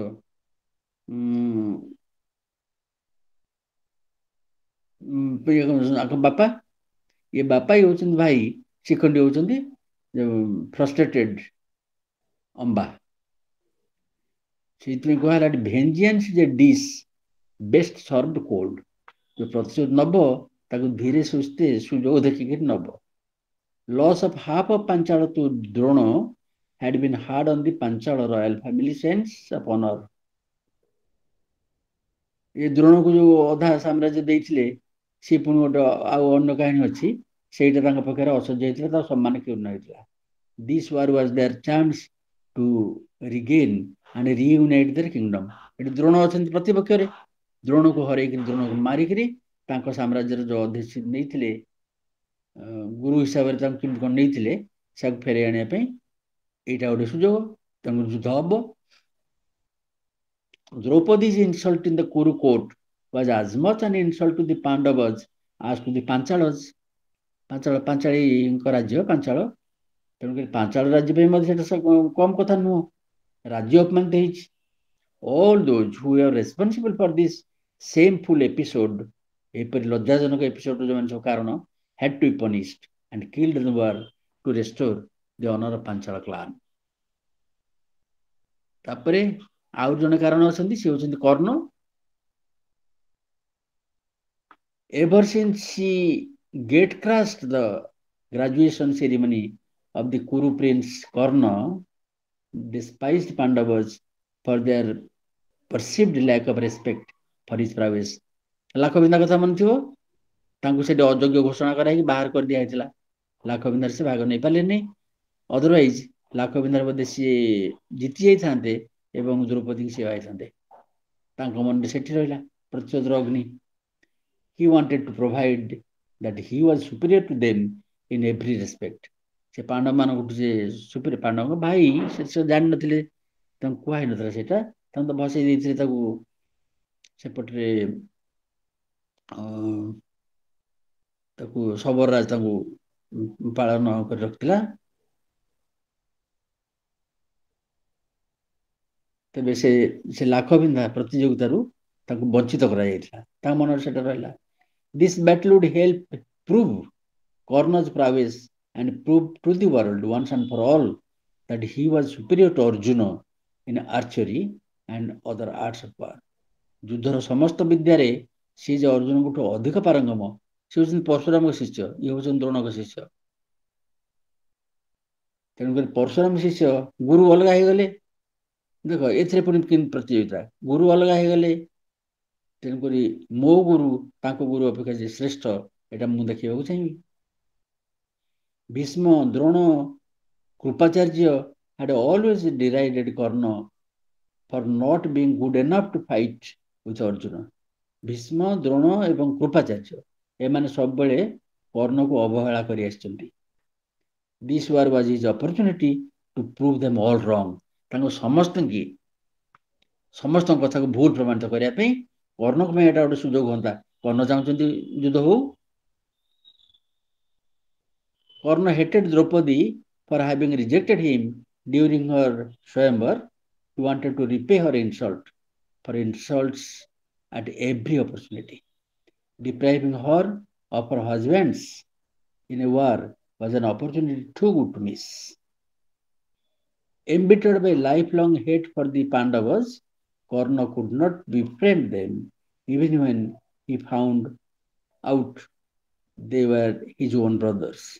He told his mother Kunti that the war was his cherished chance to fight against Arjuna.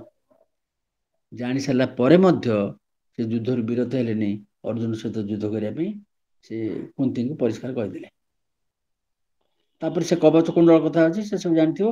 କବଚ କୁଣ୍ଡଳ ତାଙ୍କଠୁ ଅପହରଣ କରି ନିଆଯିବାରୁ ସେ ଯୁଦ୍ଧରେ ହାରିଗଲେ, ତା ନହେଲେ ହୁଏତ କବଚ କୁଣ୍ଡଳ ଥିଲେ ସେ ଅର୍ଜୁନକୁ ପରାସ୍ତ କରିଦେଇଥାନ୍ତେ। Ever since Duryodhana crowned him king of Anga, Karna felt beholden to Duryodhana. ଯେତେବେଳେ କୁହାଗଲା ଯେ ଯେତେବେଳେ ତାକୁ ରଜା ନୁହଁ, ରାଜପୁତ୍ର ନୁହଁ, ତେଣୁକରି ସେ ଯୋଉ ଆମର ଧନୁର୍ବିଦ୍ୟା ସେଥିରେ ଭାଗ ନେଇପାରିବନି, ସ୍ୱୟଂବର ସଭା ଭାଗ ନେଇପାରିବନି, ତାପରେ ଦୁର୍ଯ୍ୟୋଧନ ତାଙ୍କୁ ଅଙ୍ଗ ଦେଶର ରାଜା କରିଦେଲେ। ଅଙ୍ଗ ଦେଶ ଏ ବିହାରର କୌଣସି ଗୋଟେ ଜାଗାରେ ଅବସ୍ଥିତ, ଅଙ୍ଗବଙ୍ଗ କଳିଙ୍ଗ ବୋଲି କୁହାଯାଏ, ତାଙ୍କୁ ସେଠି ରାଜା କରିଥିଲେ। ଇନ୍ ଏ ମୋମେଣ୍ଟ ଅଫ୍ ଅଟର ଗ୍ରାଟିଚ୍ୟୁଡ, ତେଣୁକରି ରାଜା କରିଦେବାରୁ ତାଙ୍କ ପ୍ରତି ଏତେ ପରିମାଣରେ ସେ କୃତଜ୍ଞ ହେଇକି ରହିଗଲେ, ତାଙ୍କ ଲୁଣ ଖାଇଥିବାରୁ, ଯେ he was very much true to his salt.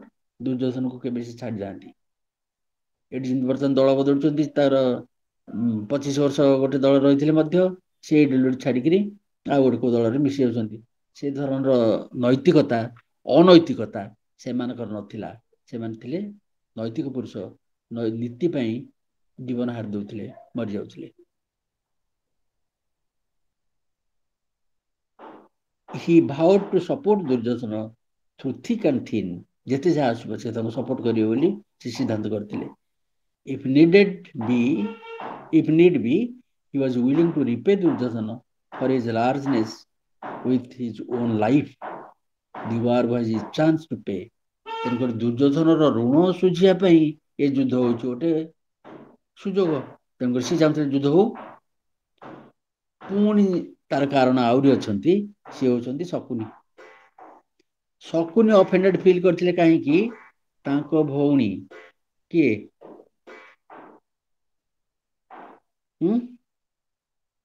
Gandhari. हाँ ठीक। गांधारी को गोटे अंध राजा सहित बाह कर दिया छलन से तार प्रतिशोध नापी चाहते।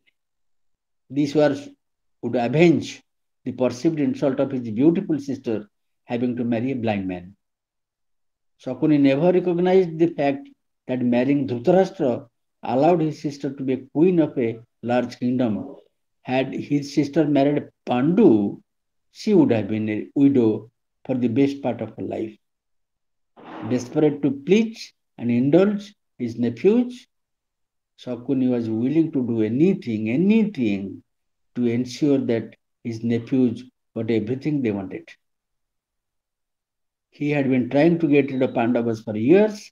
This war was his way of getting rid of Pandavas once and for all। नाना रकम फंदी फिकर करी से द्वैत क्रीड़ा करी जे पशा काठी ताकू सुंदर भाव गठन करी जमी जहा दान देखिए ता पड़ो से व्यवस्था करी पांडव मान को हरैले से। तेणुक एते समस्ते एते सब क्यारेक्टर धृतराष्ट्र कौरव पांडव द्रौपदी कृष्ण द्रुपद शिखंडी दृष्टद्युम्न कर्ण शकुनी ये समस्त होती महाभारत युद्धर कारण। किंतु मैं जो कहली जे लॉजिक रे कार्य कारण संपर्क को आम दीट भाग देखी था। गोटे भाग जदि कारण को कह प्लुरालिटी ऑफ कजेस तेणुक इफेक्ट कह पड़ो प्लुरालिटी ऑफ इफेक्ट्स। जदि कारण गोटे जदि कार्य गोटे ताले गोटे कारण गोटे लॉजिकल पॉइंट ऑफ व्यू रो। तेणुक जदि महाभारत युद्धर कारण गोटे भाव में आम देखा से गोटे कौन it was the negative emotion of greed. Negative emotion of greed लोभ। ये लोभ जो महाभारत युद्ध होता। लोभ कार held by the Kauravas that was responsible for the Mahabharata war. गोटे कारण जो देखा एत कारण न देखिकी एत कारण देखिले आमर जो लॉजिक रे कार्य कारण संपर्क आलोचना होउची सेठी गोटे कार्य सहित गोटे कारण सहित गोटे कार्य जड़ित। तेणुक महाभारत जो युद्ध जदि गोटे कार्य हुए तार गोटे कारण हम कौरवंर लोभ। कौन लोभ राज्य लोभ। बस इस जनागला। तापर देखा महाभारत युद्ध विषय कथा गला। तापरे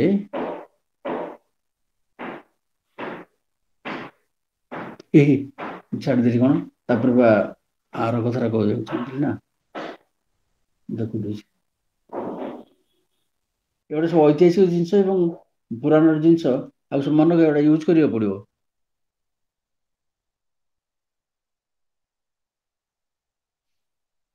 कही से दिन जे फैक्ट हूँ फास्ट लेवल फिलोसफी हूँ सेकेंड लेवल।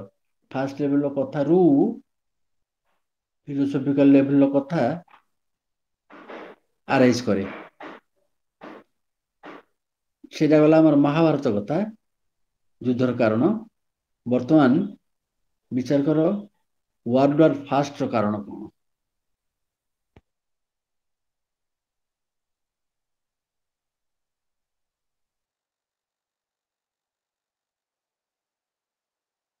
चार्ज सरी ना खसी चार्ज कर डिस्काउंट। ଠିକ୍ ଅଛି।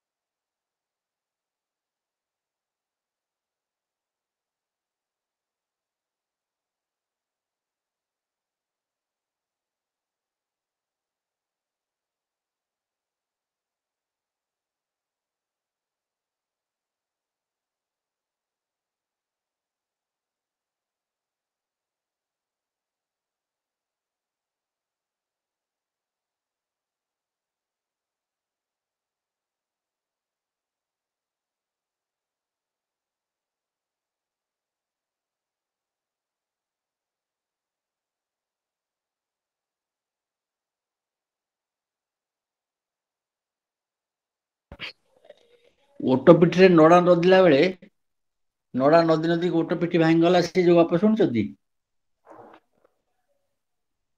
ଓଟ ପିଠିରେ ଆମେ ନଡା ନଦୁଛେ ବୋହିବା ପାଇଁ। ଓଟ ଥିଲା ଗୋଟେ ବାହନ ଥିଲା ଆଉ କଣ। ଘୋଡା ଯେମିତି ଗୋଟେ ବାହନ, ବଳଦ ଯେମିତି ଗୋଟେ ବାହନ, ଓଟ ସେମିତି ଗୋଟେ ବାହନ ଥିଲା। ବର୍ତ୍ତମାନ ବି ଅଛି, ମରୁଭୂମିର ଜାହାଜ ବୋଲି ତାକୁ କହନ୍ତି। ଆଚ୍ଛା, ନଡା ନଦା ଗଲା, ଆଉ ନଦା ଗଲା, ଆଉ ନଦା ଗଲା। ଯେତେବେଳେ ଶେଷ ଗୋଟେ ଗୋଟେ କ୍ଷେତ୍ରରେ ତା ଗୋଡ ଭାଙ୍ଗିଗଲା, ପଡିଗଲା। ସେ ଗୋଡ ଭାଙ୍ଗିଗଲା ଯେ ପଡିଗଲା ଓଟଟି, ତା କାରଣ କଣ? ତାର କାରଣ ଦି ରକମ ବିବେଚନା କରାଯାଇପାରେ। ସବୁ ଲୋଡକୁ ଓଜନ କରିଦେଲେ ଯେତିକି ହବ, ତାର କାପାସିଟି ଏତିକି ନୁହଁ, ତମେ ଏତିକି ନଦିଦେଲ। ଇଏ ଗୋଟେ କଥା ହେଇପାରେ। ଦ୍ୱିତୀୟ କଥା ହେଇପାରେ, ତମେ ଯୋଉ ଶେଷ ବିଡାଟି ଥୋଇଲ, ସେତକ ନ ଥୋଇଥିଲେ ଓଟ ଗୋଡ ଭାଙ୍ଗିନଥାନ୍ତା। The last straw. ତେଣୁକରି ଲାଷ୍ଟ ଷ୍ଟ୍ର ଟା ତ ଗୋଡ ଭାଙ୍ଗିବାର କାରଣ ବୋଲି ଧରି ନିଆଗଲା। ସେଇଭଳି ଭାବରେ ତମ ଲଜିକରେ ବିବେଚନା କରାହେଇଛି ଯେ ଯୋଉଠି ଅନେକ ଗୁଡିଏ କଣ୍ଡିସନ ଥିବ ଗୋଟେ କାର୍ଯ୍ୟର, ତାହେଲେ କୋଉ କଣ୍ଡିସନ ଟା ତା କାରଣ ବୋଲି ଧରାଯାଏ? ଦି ତିନିଟା କଥା ଅଛି। ଗୋଟେ ହଉଛି ଯୋଉ କଣ୍ଡିସନ ଟା ସବା ଶେଷରେ ଆସିଲା, ସେଇଟା ତା କାରଣ। ଯୋଉ କଣ୍ଡିସନ ଟା ସବୁଠୁ ପ୍ରମିନେଣ୍ଟ, ସେଇଟା ତା କାରଣ। ସେ ପ୍ରମିନେଣ୍ଟ ହଉ କି ଶେଷରେ ଆସୁ, ଯୋଉ କାରଣଟା ଏସେନ୍ସିଆଲ ତା ସହିତ କନେକ୍ଟେଡ, ସେଇଟା ତା କାରଣ। ଏଇଭଳି ତିନିଟା କଥା ଅଛି। ତେବେ ଏଠି ଦେଖିବା, ଏଇ ଯୋଉ World War I, ତାର ସବୁ କଜ କଣ କଣ? ତାର କଜ ଆମର ତ ଇତିହାସରେ ପଢା ହୁଏ ଯେ ଆର୍କ ଡ୍ୟୁକ୍ ଫର୍ଡିନାଣ୍ଡ ର ହତ୍ୟା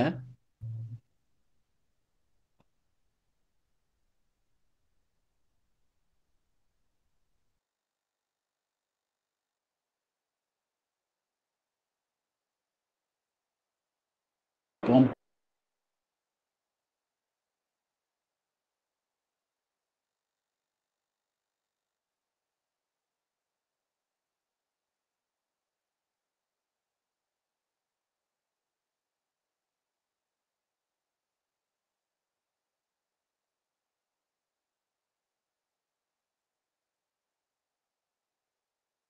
ରାଜତ୍ୱ କରିବା, ଅଧୀନସ୍ଥ କରିବା ଫଳରେ ଦେଶ ଦେଶ ମଧ୍ୟରେ ବା ସୀମା ସୀମା ଭିତରେ ଟେନସନ ରାଇଜ କଲା ଏବଂ ଧୀରେ ଧୀରେ ୟୁରୋପରେ ଏଇ ଯୁଦ୍ଧର ବିଭୀଷିକା ଦେଖାଦେଲା। ଶେଷରେ ଯୋଉ ଫର୍ଡିନାଣ୍ଡର ହତ୍ୟା କଥା କହିଲି, ସେଟା କେମିତି ହେଲା? The assassination of Archduke Ferdinand was one of the key events that led to World War I. A Ferdinand ହଉଛି ଅଷ୍ଟ୍ରିଆର, ସେ ଅଷ୍ଟ୍ରୋ ହଙ୍ଗାରିଆନ ରାଜ୍ୟର ଶାସକ ହେଇଥାନ୍ତେ, କିନ୍ତୁ ଫର୍ଡିନାଣ୍ଡ ଏବଂ ତାଙ୍କ ସ୍ତ୍ରୀ ସୋଫି ଏ ଦି ଜଣଙ୍କୁ 28 ଜୁନ 1914 ହତ୍ୟା କଲେ। କିଏ ହତ୍ୟା କଲା? ବସ୍ନିଆର ଗୋଟେ ଷ୍ଟୁଡେଣ୍ଟ, ତା ନାଁ ହଉଛି ଗାଭ୍ରିଲୋ ପ୍ରିନ୍ସିପ। ସେ ତାଙ୍କୁ ଗୁଳି ମାରିକି ହତ୍ୟା କଲା। They were shot at close range while being driven through Sarajevo, the provincial capital of Bosnia Herzegovina. Bosnia Herzegovina Austria ହଙ୍ଗେରୀର ସୀମାଭୁକ୍ତ ହେଇଥିଲା 1908 ମସିହାରେ। ସେଇଟା ସ୍ୱାଧୀନ ହଉ ଏକଥାଟା ଚାହୁଁଥିଲେ ବସ୍ନିଆ ହର୍ଜଗୋଭିନା ବାଲା। ତେଣୁକରି ଏଇଠି ସେ ଯୋଉ ନିଆଁ କୁହୁଳୁଥିଲା ତାର ଫାଷ୍ଟ ସଟ୍ ବାଜିଲା ଫର୍ଡିନାଣ୍ଡ ଉପରେ ଏବଂ ପ୍ରଥମ ବିଶ୍ୱଯୁଦ୍ଧ ଆରମ୍ଭ ହେଲା। ଅଗଷ୍ଟ 12, 1914ରେ ଗ୍ରେଟ୍ ବ୍ରିଟେନ ଏବଂ France declared war on Austria Hungary. Serbia is invaded by Austria Hungary. August 17, 1914 Russia invades Germany, attacking into East Prussia, forcing the outnumbered Germans there to fall back. 1914 ମସିହାରେ ଯୋଉ ପ୍ରଥମ ବିଶ୍ୱଯୁଦ୍ଧ ସେତେବେଳେ states ମାନେ ଏତେ ମାତ୍ରାରେ organise ହେଇନଥିଲେ। ତାଙ୍କ ଭିତରେ କୌଣସି ଟେନସନ ରାଇଜ କଲେ, କୌଣସି କନଫ୍ଲିକ୍ଟ ରାଇଜ କଲେ ତାକୁ ସମାଧାନ କରିବା ପାଇଁ କୌଣସି ଶକ୍ତି ରାଇଜ କରିନଥିଲେ। ତେଣୁକରି ଏଇଭଳି ଭାବରେ ବିଶ୍ୱଯୁଦ୍ଧ ପ୍ରଥମ 1914ରୁ 1919 ପର୍ଯ୍ୟନ୍ତ ହେଲା। ଏଠି କ'ଣ ପାଇଁ ହେଲା? ଏଠି ଟେରିଟୋରି ପାଇଁ ହେଲା। ଟେରିଟୋରି ପାୱାର ଏଇଥିପାଇଁ ପ୍ରଥମ ବିଶ୍ୱଯୁଦ୍ଧ ହେଲା। ସମ୍ପତ୍ତି ଏବଂ କ୍ଷମତା। ଦ୍ୱିତୀୟ ବିଶ୍ୱଯୁଦ୍ଧ କେମିତି ହେଲା? ଇଏ ମଧ୍ୟ ସେ ୟୁରୋପରେ।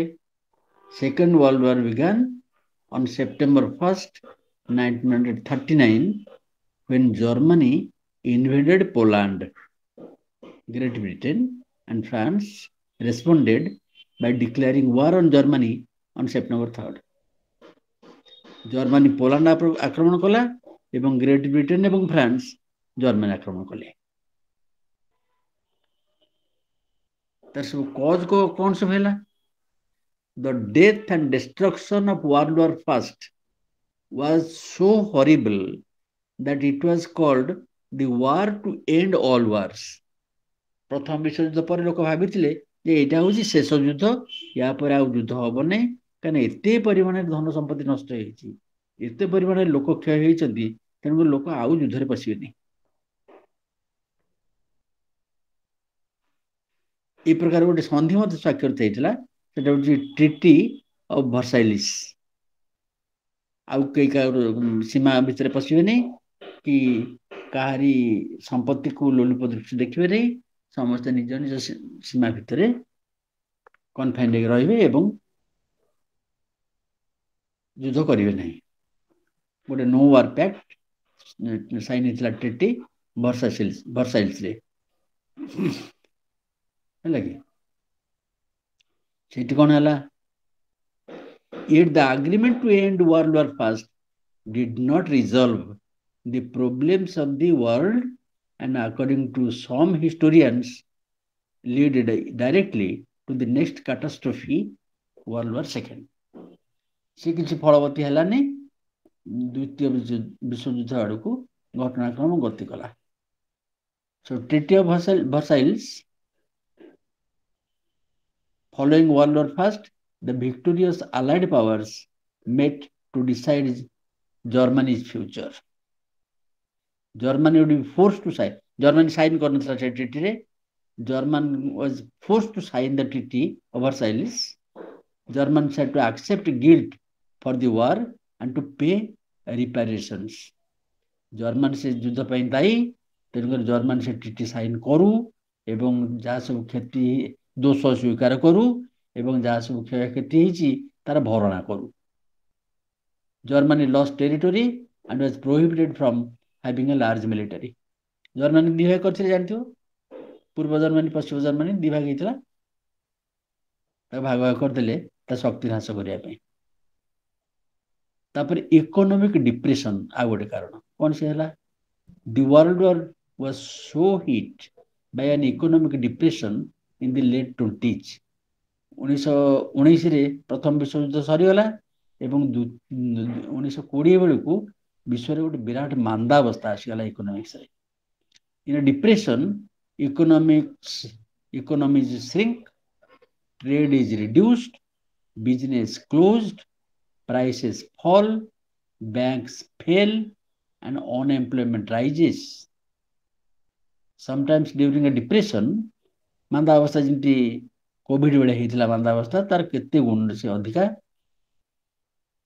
ଆମ ଦେଶରେ ତ ସେଟା ବିଶେଷ ଜଣା ପଡିଲାନି, ବିଦେଶରେ ତା ଜଣା ପଡିଲା, ସବୁ ଛଟେଇ ହେଲା, ଦରଦାମ ବଢିଲା। କିନ୍ତୁ ପ୍ରଥମ ବିଶ୍ୱଯୁଦ୍ଧ ପରେ ପରେ ଅବସ୍ଥା ଅତି ସାଂଘାତିକ ହେଇଥିଲା। Sometimes during a depression, people look for a strong political leader to resolve their problems. In 1933, Adolf Hitler became the leader of Germany by promising to restore Germany wealth and power. Hitler ପ୍ରତିଶ୍ରୁତି ଦେଲେ ଯେ ଜର୍ମାନୀକୁ ତାର ପୂର୍ବ ଗୌରବ ଏବଂ ପୂର୍ବ ଶକ୍ତି ଫେରେଇ ଆଣିଦେବେ। ତାପରେ ଆଉ କଣ କାରଣ ହେଲା, ସେ ଜର୍ମାନୀର ମିଲିଟାରିଜିମ୍, ତାର ଯୋଉ ମିଲିଟାରିଜିମକୁ ଏମାନେ ସବୁ ପ୍ରତିହତ କରିଥିଲେ, ତାର ଯୁଦ୍ଧାସ୍ତ୍ର ଇତ୍ୟାଦି ସବୁ ନଷ୍ଟ କରାଇ ଦେଇଥିଲେ। କିନ୍ତୁ ଏଇ ଭିତରେ ସେ ଲୁଚାଣିଆ ଭାବରେ ଧୀରେ ଧୀରେ ତାର ମିଲିଟାରୀ ଶକ୍ତି ବଢେଇ ଲାଗିଲା। Hitler immediately began secretly building of Germany's army and weapons. Although Britain and France knew of Hitler's actions, they thought a stronger Germany would stop the spread of communism from Russia. ଦେଖ କେମିତିଆ ଦୋଦୁଲ୍ୟମାନ ଅବସ୍ଥା। ଇଆଡେ ବ୍ରିଟେନକୁ ଦି ଭାଗ କରିଦେଇଥିଲେ ଏବଂ ତା ଶକ୍ତି ହ୍ରାସ କରିଦେଇଥିଲେ, କାହିଁକିନା ସେ ପ୍ରଥମ ବିଶ୍ୱଯୁଦ୍ଧର କାରଣ ହେଇଥିଲା। ଆଉ ଗୋଟେ ବିଶ୍ୱଯୁଦ୍ଧ ସେ ସୂତ୍ରପାତ ନ କରୁ ଏଇ ହିସାବରେ ତା ଶକ୍ତିକୁ ହ୍ରାସ କରିଥିଲେ। କିନ୍ତୁ ଏଣେ ଦେଖ, ସେ ଯେତେବେଳେ ପୁଣି ମିଲିଟାରୀ ବିଲ୍ଡଅପ୍ କଲା, ଏମାନେ ସବୁ ଜାଣିକି ମଧ୍ୟ କିଛି କହିଲେନି। କାହିଁକି କହିଲେ, ନା ସେ ଯୋଉ ଶକ୍ତି ସେ ବର୍ତ୍ତମାନ ଆହରଣ କରୁଛି, ସେଇଟା ରଷିଆକୁ ସେ ସାବାଡ଼ କରି ରଖିବ। ରଷିଆ ହେଉଛି କମ୍ୟୁନିଜିମ୍, ଚାଇନା ବି କମ୍ୟୁନିଜିମ୍। ବିଶ୍ୱରେ କମ୍ୟୁନିଜିମଟାର ଶକ୍ତି ବଢିବାକୁ ଜର୍ମାନୀ କେବଳ ଟକ୍କର ଦେଇପାରିବ। ତେଣୁକରି ସେମାନେ କିଛି ଜର୍ମାନୀ ବିରୁଦ୍ଧରେ ଆଉ କିଛି ପ୍ରତିକାର କଲେ ନାହିଁ, ତାକୁ ବଢିବାକୁ ଦେଲେ। In 1936, Hitler ordered German troops to enter the German-speaking area of the Rhineland, ଯୋଉଟା ଫ୍ରାନ୍ସ ବୋଲି ବର୍ତ୍ତମାନ କୁହାଯାଉଛି, Rhineland, Austria and Czechoslovakia. At this point, neither France nor Britain was prepared to go to war. In 1936, Hitler made alliances with Italy and Japan. The military alliance of Germany, Italy and Japan was called the Axis power. ये ହେଲା ଗୋଟେ କାରଣ। Failure of ଆପିଜମେଣ୍ଟ। ଆପିଜମେଣ୍ଟ ମାନେ ତାର ଯାହା ଚାହୁଁଛି ତାକୁ ଖୋସାମତ ମରାମତି କରି ରଖିବା, ଆପିଜମେଣ୍ଟ। ଆପିଜମେଣ୍ଟ meant agreeing to the demands of another nation in order to avoid conflict. ସେ ଯାହା କହୁଛି ସେ ମାନିଯିବା, ତମର ଯାହା ସବୁ କୋଇଲା ଫୋଇଲା ଅଛି ଆମକୁ ସବୁ ଦେଲ, ହଉ ତମକୁ କିଛି କିଛି କୋଇଲା ଦେବା, ଆଉ ଏଇଟା ହେଉଛି ଆପିଜମେଣ୍ଟ। During the 1930s, politicians in Britain and France began. ଆଚ୍ଛା, ଏଠି ସ୍କୁଲରେ ଦେଖୁନ କେମିତି ହୁଏ ପିଲା ଭିତରେ, ଏ ନେସନ ଭିତରେ ଯେମିତି ହଉଛି, ସେଟା ସେମିତି ପିଲାଦିନେ ବି ତା ମଡେଲ ସବୁ ଦେଖାଯାଇପାରେ। ପିଲାଦିନ ଧର ଗୋଟେ କ୍ଲାସରେ ଗୋଟେ ବଳୁଆ ପୁଅଟେ ଆଉ ଗୋଟେ ଦୁର୍ବଳ ପୁଅଟେ ଏକା ସାଙ୍ଗରେ ପଢୁଛନ୍ତି ଏକା କ୍ଲାସରେ। ବଳୁଆ ପିଲା ତା ବଳ ଦେଖିବା ପାଇଁ ଛୋଟ ପିଲା ଉପରେ ମାଡ ଚଢାଏ। ଛୋଟ ପିଲା ତା ଘରୁ ବିଭିନ୍ନ ରକମ ଖାଇବା ପିଇବା ନିଏ ଏବଂ ଆଚାର ବି ନେଇକି ଯାଏ। ବଡ ପିଲା ଦେଖିଲା ସେ ଆଚାରଟି ଭାରି ବଢିଆ ଆଚାରଟି ଆଣୁଛି ତ, ସେଠି ତ କହିବ ତୁ ମତେ ସବୁଦିନ ଆଣିକି ଆଚାର ଦେବୁ, ନହେଲେ ତ ଗାଲ ଫଟେଇବି। ସେ ସବୁ ତାକୁ ପ୍ରତିଦିନ ଆଣିକି ଆଚାର ଦବ ଟିକେ ଟିକେ, ସେଇଟା ହଉଛି ଆପିଜମେଣ୍ଟ। ସେଇ ଧରଣ ଯୋଉଟା ପିଲାଙ୍କ ଭିତରେ ହୁଏ ଛୋଟବେଳେ, ସେଇଟା ଏ ବଡ ବଡ ଲୋକ ଯେ ସବୁ ଅଛନ୍ତି, ରଜା ମହାରାଜା ଦେଶର, ତାଙ୍କ ଭିତରେ ମଧ୍ୟ ସେମିତି ଆପିଜମେଣ୍ଟ ପଲିସି କାମ କରେ। କିନ୍ତୁ ଏଠି ଆପିଜମେଣ୍ଟ ପଲିସି ଫେଲ ମାରିଲା।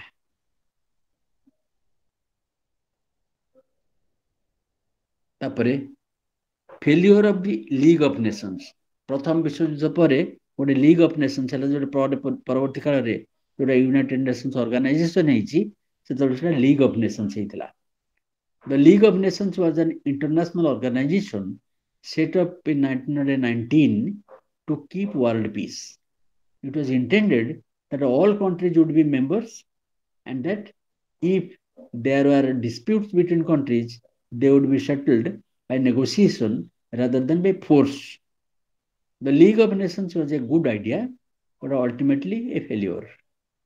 Not all countries joined the League, and the League had no army to prevent military aggression, such as Italy's invasion of Ethiopia in Africa or Japan's invasion of Manchuria in China. तापर Japan मिलिटारिज्म जेमती German रे मिलिटारिज्म rise करथिला Japan ने मते सिंपे rise गला केमती in 1931 Japan was hit badly by the economic depression. Japanese people lost faith in the government. They turned to the army in order to find a solution to their economic problems. In order to produce more goods, Japan needed natural resources for its factories. The Japanese army invaded China. देखो संपत्ति पाई ता कारखाना चलाया पाई दरकार कंचामाल China रे अछि China को आक्रमण कला an area rich in minerals and resources China asked for help from the League of Nations. Japan China को आक्रमण कला चाइना लीग ऑफ नेशंस रो साहाय्य मागिला Japan ignored the League of Nations and continued to occupy China and Korea.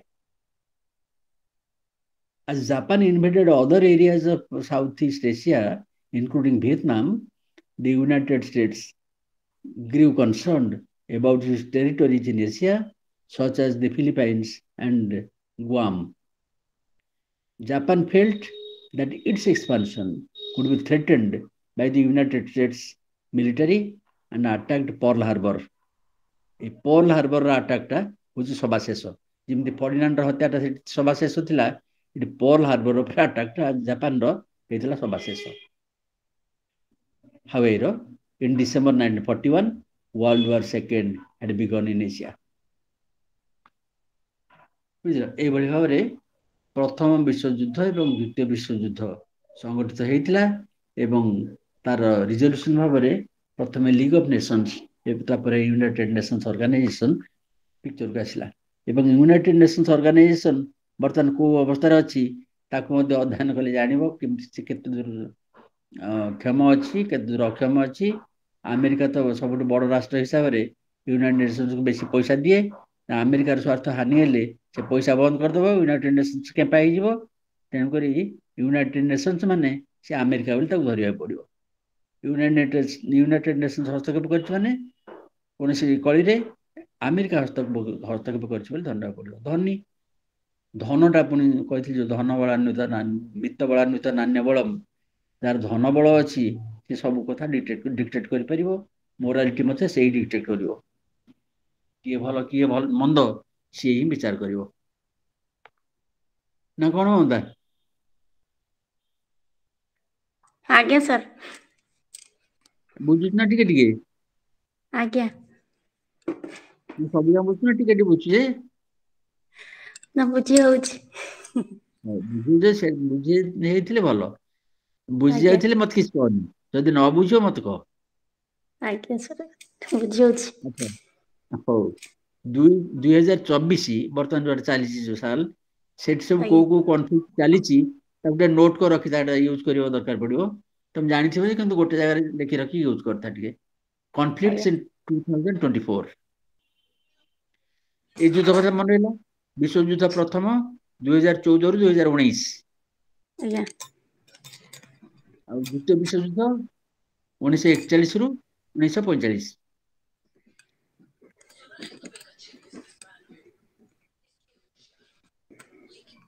conflicts live in 2024 एक Palestine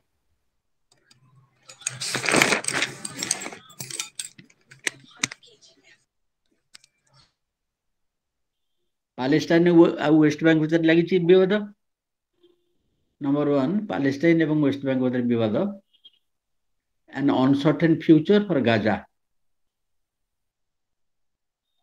and the West Bank. Number 1 लिखो Palestine colon देख लिखो an uncertain future for Gaza GAZA for Gaza and the West Bank.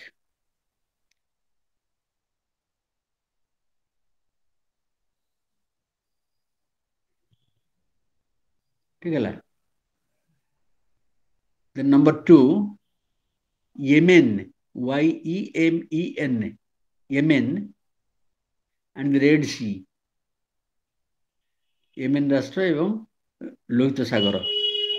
Yemen and the Red Sea, colon, rising tensions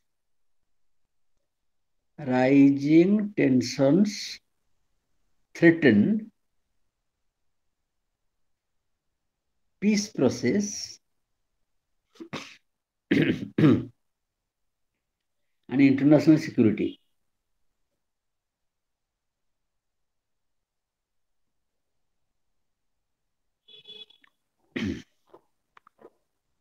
ହେଲା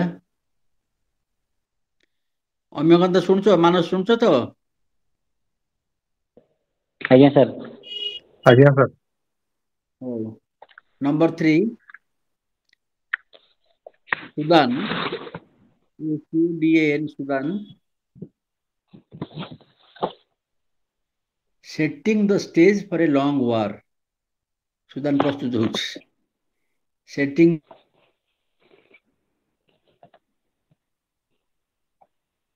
the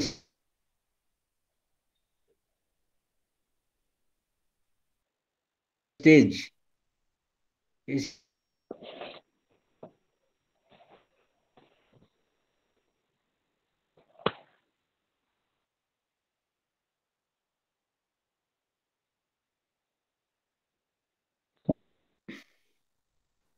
a deadly new era, a deadly DADLY,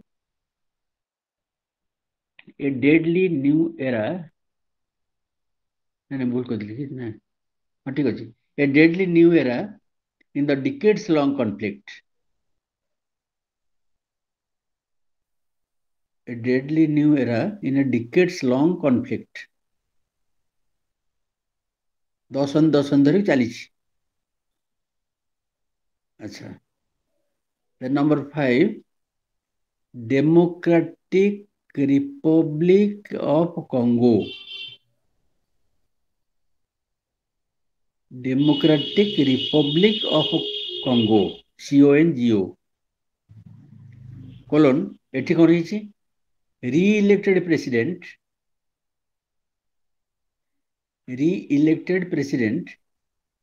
Tshisekedi বানানো হচ্ছে TSHISEKEDI, টিটা silent রহব Tshisekedi উচ্চারিত হব TCHISEKEDI.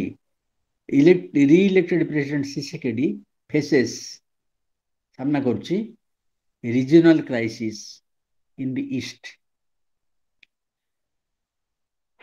Faces regional crisis in the east. তারপরে Ukraine পড়ছিল সে কথা Russia Ukraine যুদ্ধ UKRAINE Ukraine. A deadly stalemate, a deadly stalemate with no end in sight. ସପ୍ତାହ କରି ସରିଯିବ 2 ସପ୍ତାହରେ ସରିଯିବ ବୋଲି 2 ବର୍ଷ ହେଲାଣି ସରୁନି. ଏତେ ରକେଟ ମାଡ଼ ହଉଛି ଏତେ ଜିନିଷ ଭାଙ୍ଗୁଛି ମୁଁ ବହୁତ ସମୟ ଭାବେ କେତେ ଜିନିଷ ତିଆରି ହେଇଛି ସେ ଖାଲି ସେ ଭାଙ୍ଗୁଛି ତାହେଲେ ତ ପୁରା ଲୋପ ହେଇଯାଆନ୍ତାନି କାହିଁକି ଲୋପ ତ ହଉନି. A deadly stalemate with no end in sight. Next, Myanmar. ଆମର ସେଠି ହର୍ନଟା ଶୁଭୁଛି କାହିଁକି ରାସ୍ତା ପାଖରେ ଘରଟା ଯେହେତୁ ରାସ୍ତାରେ ଯାଉଛି ଗାଡ଼ି ସେ ହର୍ନଟା ଶୁଭୁଛି ମୋ ଘର ଭିତରେ କିଛି ଡିଷ୍ଟର୍ବ କରୁନି.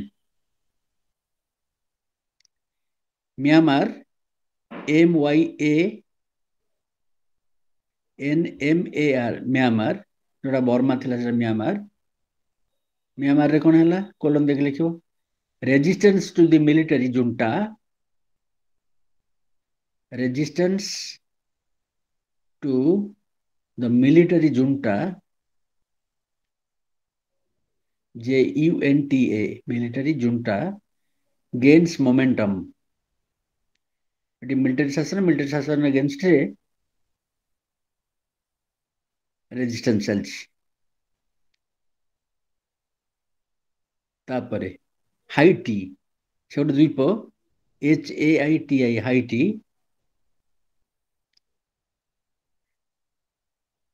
कोलोन सेठी कोन हला gangs and vigilantes GANGS gangs and vigilantes VIGILANTES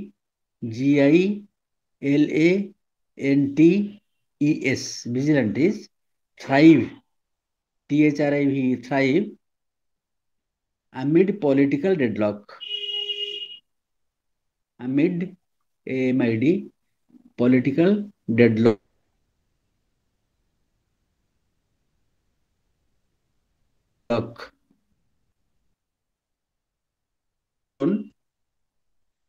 Confronting deadly political and criminal power, deadly political and criminal power struggles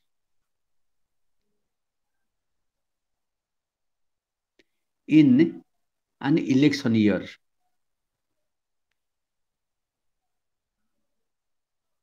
Bharat रे वर्तमान चलछि इलेक्शन डिक्लेयर हेलानी सी जो स्ट्रगल चलछि कोट कोन होछ हम दिसुनी बेले बेले खबर का जा बाहरछि मेक्सिको रे वर्तमान से लास्ट वन यूनाइटेड स्टेट्स रे मते से अवस्था यूनाइटेड स्टेट्स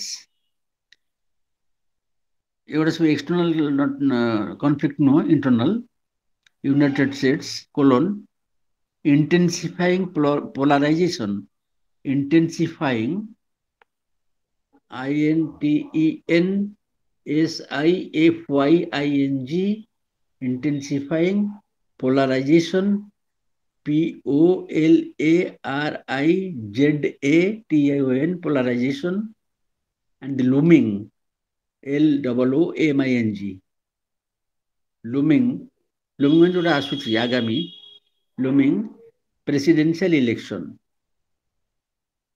आगामी प्रेसिडेंशियल इलेक्शन रे जो पावर पोलराइजेशन हो पावर कोठू जीवो कोठी के आसीबो से नै करी सेठी विवाद चलछि जे वर्तमान प्रेसिडेंट अछंती से रहिबे न जे हारि जाइथिले गथर से पुन रहिबे से नै करी टोना उठरा तबे 2024 रे वर्तमान ए कॉन्फ्लिक्ट उड को देश दुनिया रे रहिछि एथरो कोन हमरो अनुमान हो कोन देखा मनुष्य जमी सबुदिन भात डाली तरकारी कर खाऊँगी सेमती मनुष्य सबुदिन युद्ध करुच्ची युद्ध करवाटा सत्य जमी एंडेमिक एंडेमिक मान ता भितर जमी गढ़ाई अच्छी एंडेमिक टू मैनकाइंड एमती बुझल युद्ध विग्रह कथा जानले बर्तमान टिके रिजोल्यूशन विषय टिके आलोचना करिया युद्ध विषय बहुत आलोचना हैला एक कथा टिके आलोचना करिया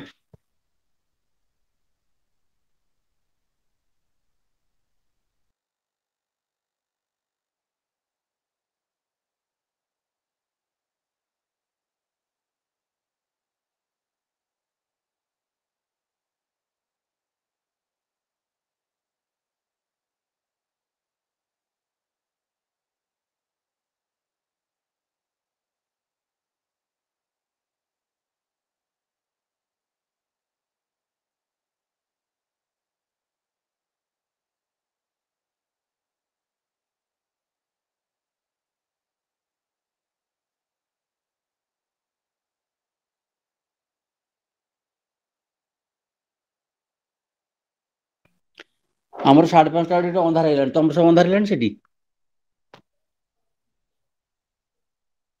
नहीं सर हमर हेई नै हेई नै आमर 6टा बेला कथा पागो 5:30 अंधार हेलानी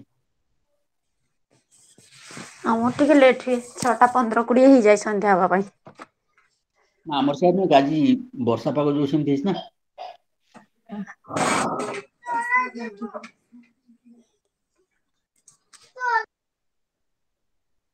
ତମ ପୁଅ ନା ଝିଅ ଡାକିଲେଣି ଯା ସିଆଡେ।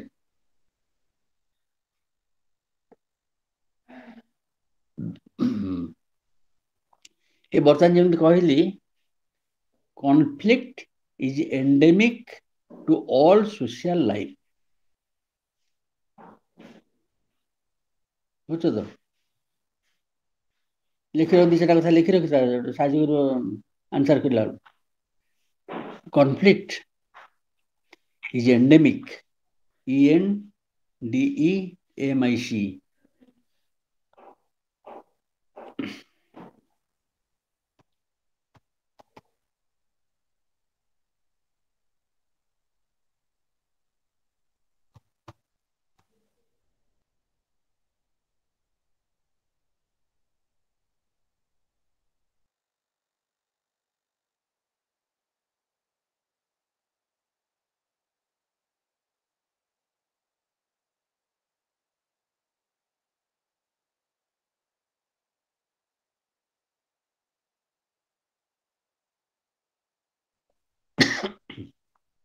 କୋଉ କୋଉ ସିଚୁଏସନ ଆମେ ଦେଖି ଆସିଛେ। ବର୍ତ୍ତମାନ ଗୋଟେ ଗୋଟେ ଶବ୍ଦରେ ତାକୁ ଲେଖି ଦେଇ ପାରିବା। conflict is related to situations of scarce resources. resources ମାନେ ସମ୍ପତ୍ତି ଆମର ଅଳ୍ପ ଅଛି, ଆମର ସମ୍ପତ୍ତି ଆମକୁ ଅଣ୍ଟୁ ନେଇ, ସେଇଟାକୁ ଭରଣା କରିବା ପାଇଁ ପୁଣି ଆଉ କାହା ସାଙ୍ଗରେ ସମ୍ପର୍କିତ ହେବାକୁ ପଡିବ। ତାକୁ ମାଗିଲେ ଯଦି ନଦବ ତାକୁ ଛଡି ଆଣିବାକୁ ପଡିବ। ଯେମିତି ଜାପାନ ଆକ୍ରମଣ କଲା ଚାଇନାକୁ ତା କାରଖାନାର କଞ୍ଚାମାଲ ପାଇଁ। ଯେମିତି ବ୍ରିଟିଶର ମାନେ ଆମର ଆସିକି ବେପାର ବାଣିଜ୍ୟ କରୁ କରୁ ଆମ ବିତ୍ତ ହରଣ କଲେ, ଏବଂ ହରଣ କରିବାରେ କୌଣସି ରେଜିଷ୍ଟାନ୍ସ ଯେତେବେଳେ ଦେଖାଦେଲା ତାକୁ ସବୁ ଯୁଦ୍ଧ କରି ତାଙ୍କୁ ହଟେଇଲେ। scarce resources, division of functions, divisions of functions.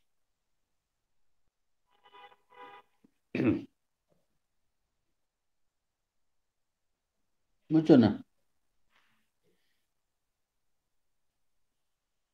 ସ୍କୁଲରେ ତମ ମମତା ସ୍କୁଲରେ ଅଛି ପରା? ଆଜ୍ଞା ସାର୍।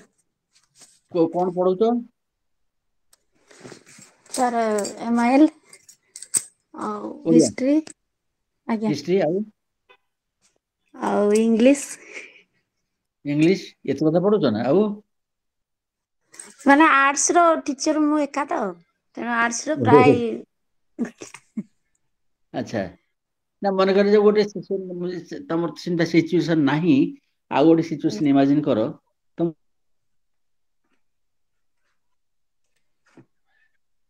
ଦି ଜଣ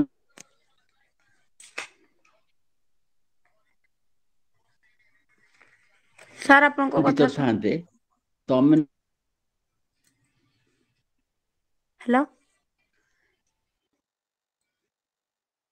ରୋଷ୍ଟର ପଡୁଥିଲା। ସାର୍ ଆପଣଙ୍କ ଆମ ସାର୍ ମାନ ସବୁ ରୋଷ୍ଟର ପଡୁ। ଶୁଭୁନି କଥା? ଶୁଣା ଯାଉ ନଥିଲା ମଝିରେ। ନାଇଁ ଏଠି କନେକ୍ଟେଡ ଅଛି ତ, ଆଜ୍ଞା କିଛି ସାର୍ ଅସୁବିଧା ନାହିଁ। ଏଇନା ଶୁଣା ଯାଉଛି। ଶୁଭୁଛି ତ? ଆଜ୍ଞା ଆଜ୍ଞା ଆମର ସବୁ ସାର୍ ମାନଙ୍କର ରୋଷ୍ଟର ପଡେ। ଜଣେ ସାର୍ ନାହାନ୍ତି ତ ଆଉ ଜଣଙ୍କୁ କୁହାଯାଏ ଯାଇକି କ୍ଲାସରେ ହେଇଯା। ଆଜ୍ଞା। ସେତେବେଳେ ସିନା ସବୁ ଶାନ୍ତିରେ ଚାଲୁଥିଲା। ମୁଁ ମାନିନେଲି କିଛି କଥା ନାହିଁ। ମୁଁ ଆଜ୍ଞା ଯଦି କହିଥାନ୍ତି, ସିଏ ଯଦି କହିଥାନ୍ତେ, ମୁଁ ମୋର ଓଡିଆ ପଢେଇବା ଲୋକ, ମୁଁ କାଇଁ ଇଂଲିଶ ପଢେଇବି? ଆଜ୍ଞା। ହଁ, ସେଠି କଣ ହୁଅନ୍ତା? ସେଠି ଗୋଟେ କ୍ଲାସ ହୁଅନ୍ତା। ଆସିଷ୍ଟାଣ୍ଟ ଟିଚର ଏବଂ ହେଡମାଷ୍ଟର ତାଙ୍କ କ୍ଲାସ ହୁଅନ୍ତା ଗୋଟେ। ଆଜ୍ଞା ସେଇ ଡିଭିଜନ ଫଙ୍କସନ ସହିତ ସେଇ କଥା। ସେମିତି ପାୱାର ରିଲେସନ୍ସ। ପାୱାର ରିଲେସନ ବହୁ ସମୟରେ ଆମର ଯେତେବେଳେ ଦେଶ ସ୍ୱାଧୀନ ପରେ ପରେ ପ୍ରଧାନମନ୍ତ୍ରୀ ହେଇଥିଲେ ଜବାହରଲାଲ ନେହେରୁ, ଏବଂ ରାଷ୍ଟ୍ରପତି ହେଇଥିଲେ ଡକ୍ଟର ରାଜେନ୍ଦ୍ର ପ୍ରସାଦ। ତାଙ୍କ ଭିତରେ ଟିକେ ଏଇ ପାୱାର ରିଲେସନ ନେଇକରି ଭିଡା ଉଟରା ହେଇଥିଲା ମଧ୍ୟ। ସେ କଥା ରାଜେନ୍ଦ୍ର ପ୍ରସାଦ ତାଙ୍କ ଭାଷଣରେ ପରେ କହିଛନ୍ତି, ଆମେ ସବୁ ଆଲୋଚନା କରିଛନ୍ତି କନଷ୍ଟିଟ୍ୟୁସନାଲ ଏକ୍ସପର୍ଟସ। ପାୱାର ରିଲେସନ, ଯେ ସିଏ କହିବ ତୁ କାଇଁ ମୋ ପାୱାରକୁ ନେଇଯାଉଛୁ, ସେ କହିବ ତୁ କାଇଁ ମୋ ପାୱାରକୁ ଏକ୍ସରସାଇଜ କରୁଛୁ, ଏଇ ଧରଣର କଥା। ତେଣୁକରି conflict arises or related to situations of scarce resources, division of functions, power relations, and role differentiation. Role differentiation. Role differentiation माने मन करे जने भाइस चांसलर छुट्टी जाइछन्ती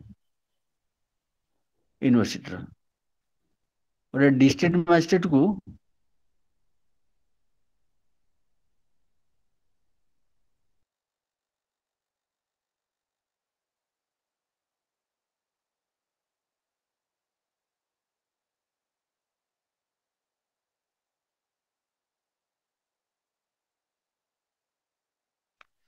मु जाकर पहुंची डिस्ट्रिक्ट मजिस्ट्रेट पाखे परिचय देवी मुझे प्रोफेसर अमको यूनिवर्सिटी रो ये कथाटा टिके हम केमती तामाने मोर जो प्रोफेसरशिप जो रोलटा अच्छी से रोलटा तार पाठ पढ़िया उतरे सीमित रहता सेठी एडमिनिस्ट्रेटिव कार्य रे तार प्रभाव पकई मुझे गोटे करनी ताले रोल डिफरेन्सिएसन है नहीं से गोटे कन्फ्लिक्ट है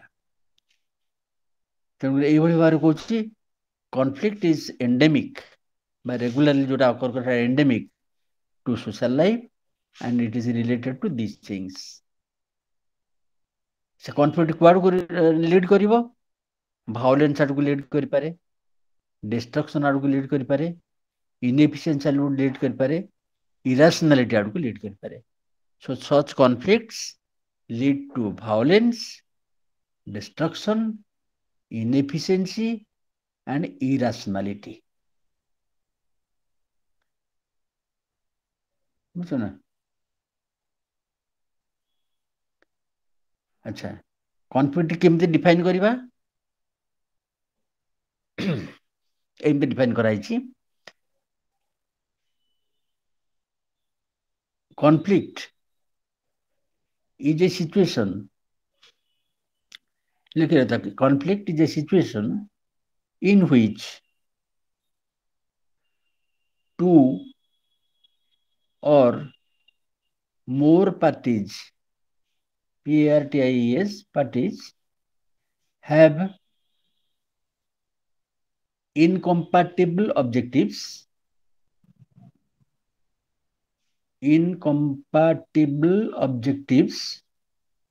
where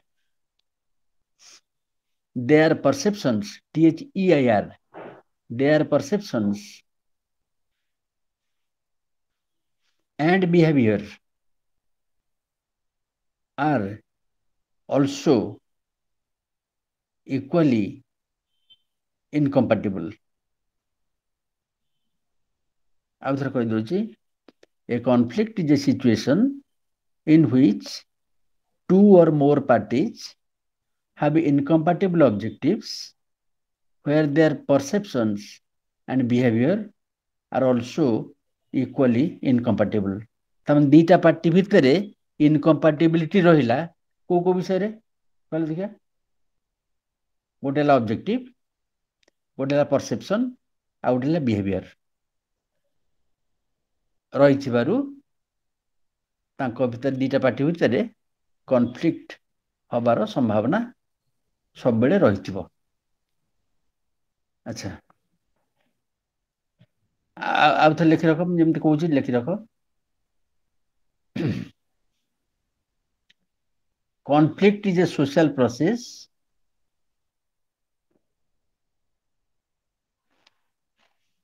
when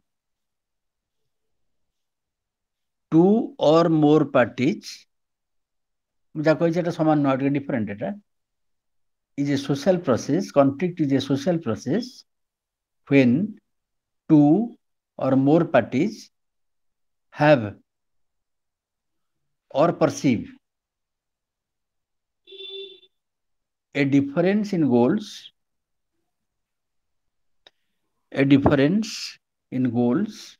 comma values comma or difference in position taken on issues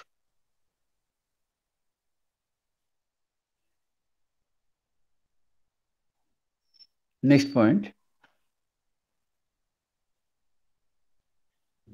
a conflict can occur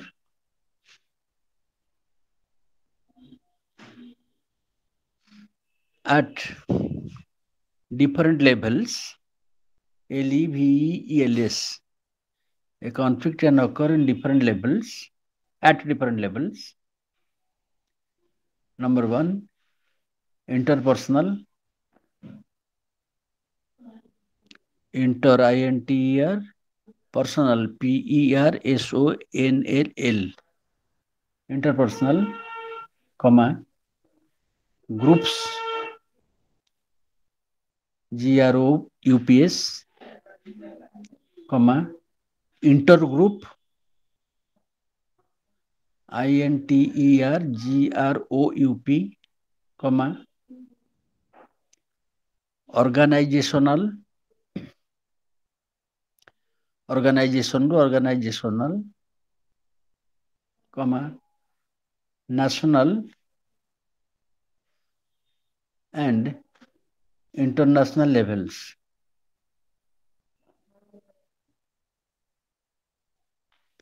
Next point.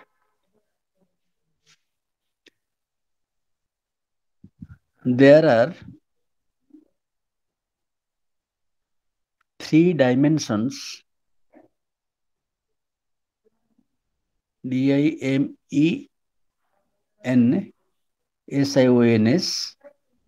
There are 3 dimensions of conflict, colon. Number 1, behavioral.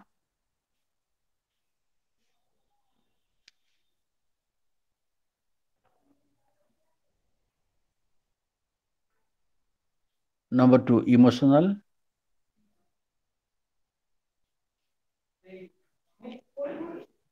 And number 3, cognitive.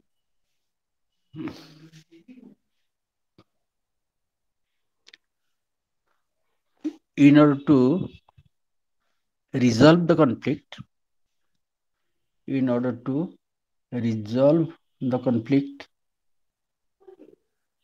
all these 3 must be taken into consideration. Coda, behavioral, emotional এবং cognitive. Behavioral ହେଲା ଆମର ଆଚରଣ ସମ୍ବନ୍ଧୀୟ, emotional ହେଲା ଆମର ଯୋଉ feeling ସମ୍ବନ୍ଧୀୟ ଏବଂ cognitive ହେଲା ଆମର ଯୋଉ ବିଶ୍ୱାସ ଏବଂ ଜ୍ଞାନ ସମ୍ବନ୍ଧୀୟ। ଠିକ ହେଲା?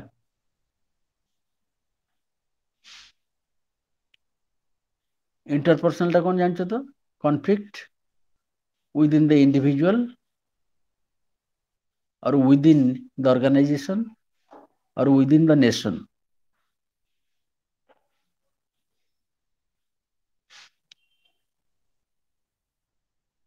ভুল করলি, এটা ইন্টারপার্সনাল নয়, এটা ইন্ট্রাপার্সনাল। এটা INTRA, এটা ইন্ট্রাপার্সনাল হচ্ছে।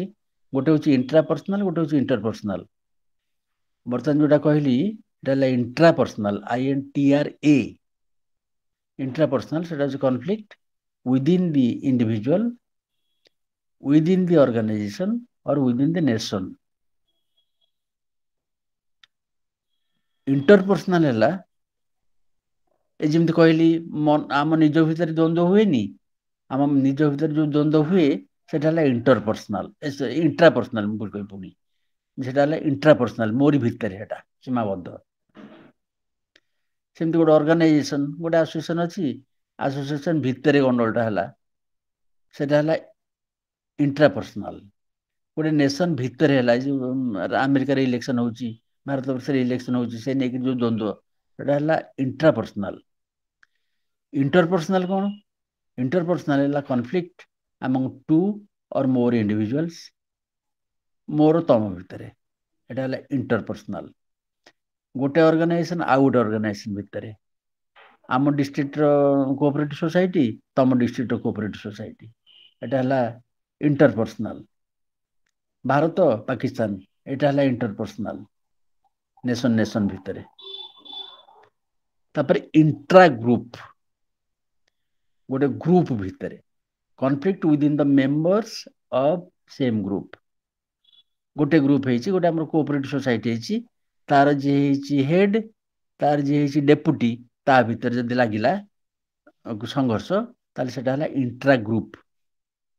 ଏଠି ଇଣ୍ଟର ଗ୍ରୁପ ସେମିତି ତମ କୋଅପରେଟିଭ ସୋସାଇଟି ଆମ କୋଅପରେଟିଭ ସୋସାଇଟି ଭିତରେ ଦ୍ୱନ୍ଦ୍ୱ ଲାଗିଲେ ସେଟା ହେଲା ଇଣ୍ଟର ଗ୍ରୁପ। ଠିକ ହେଲା। intrapersonal, interpersonal, intragroup and intergroup। এটা ମନେ ରଖିବାକୁ ପଡିବ, a conflict is not a static situation. Conflict ହେଇକି ସେମିତି ରହିଲା ସେମିତି ନୁହେଁ। ଏଇଟା ଧୀରେ ଧୀରେ ବଢିପାରେ, ଧୀରେ ଧୀରେ କମି ଯାଇପାରେ ସ୍ୱାଭାବିକ ଭାବରେ। କୌଣସି ଥାର୍ଡ ପାର୍ଟି ସେଥିରେ ଯୋଗ ଦେଇକରି ତାକୁ ବଢେଇ ପାରନ୍ତି, କୌଣସି ଥାର୍ଡ ପାର୍ଟି ଯୋଗ ଦେଇକରି ତାକୁ ପ୍ରଶମିତ କରିଦେଇ ପାରନ୍ତି। So a conflict is not a static situation, it is a dynamic situation।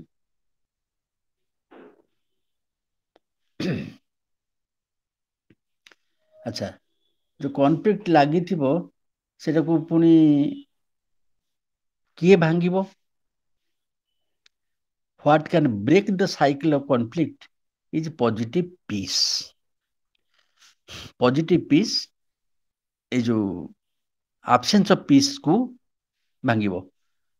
ଯୋଉ କନଫ୍ଲିକ୍ଟଟା ହେଲା ସେଟା ହେଲା ଗୋଟେ situation of absence of peace। ସବୁବେଳେ ମନେ ରଖିବାକୁ ପଡିବ ଯେ ପିସ୍ଟା ସବୁବେଳେ ହଉଛି ପଜିଟିଭ।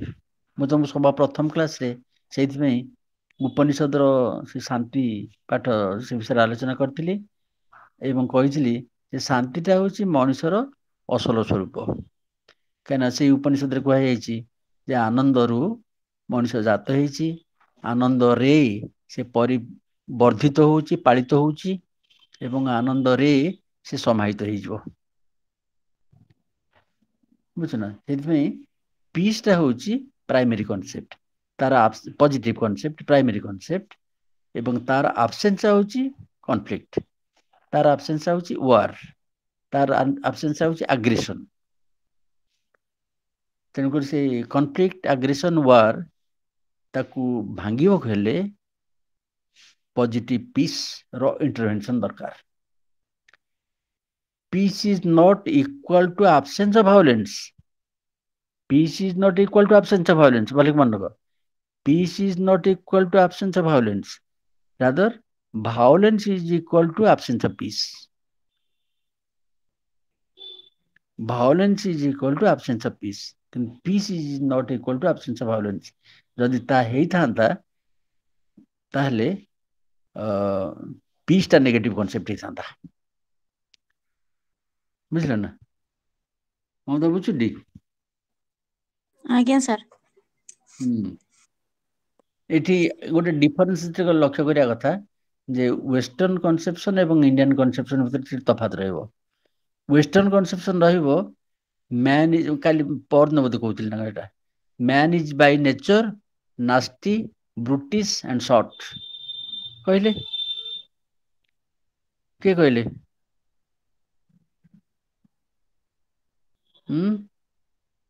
ସେ ସୋଶାଲ କଣ୍ଟ୍ରାକ୍ଟ ଥିଓରିଷ୍ଟ ମାନେ ପରା, ରୁସୋ, ଲକ୍ ଆଉ ଟିକେ ସେଦିନ ଆଲୋଚନା ହେଇଥିଲା ପୁଣି ଆଜି ଭୁଲିଗଲ ନା?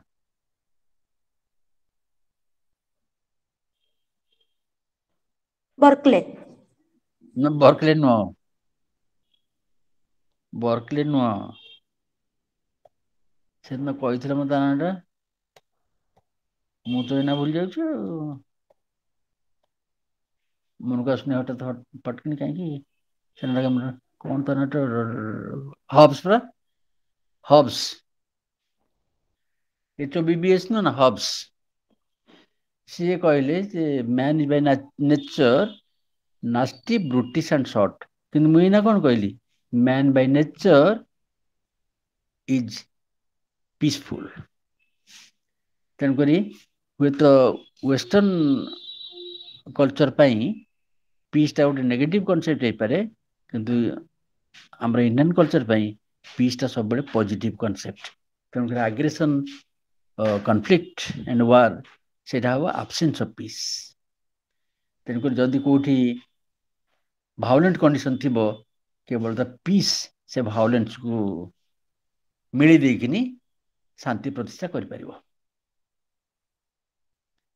ଆଚ୍ଛା,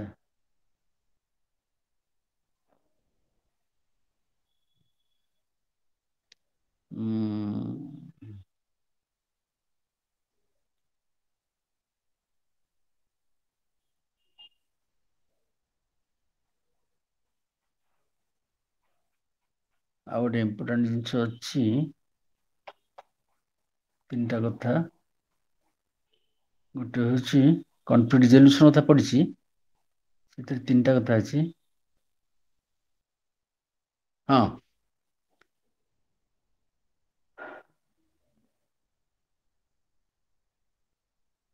ଗୋଟେ କନଫ୍ଲିକ୍ଟ ଯେତେବେଳେ ଆରାଇଜ୍ କରୁଛି ସେତେବେଳେ ତାକୁ ରୋଧ କରିବା ପାଇଁ 3ଟା କଥା କରାଯାଇ ପାରିବ। କ'ଣ କ'ଣ? ଗୋଟେ ହେଉଛି କନଫ୍ଲିକ୍ଟ ପ୍ରିଭେନ୍ସନ ମେଜର, লিখে রাখো ভালো করে। when there is a conflict, there could be 3 things. There could be 3 things as follows. କ'ଣ କ'ଣ? ଏକରେ ହେଲା conflict prevention measures,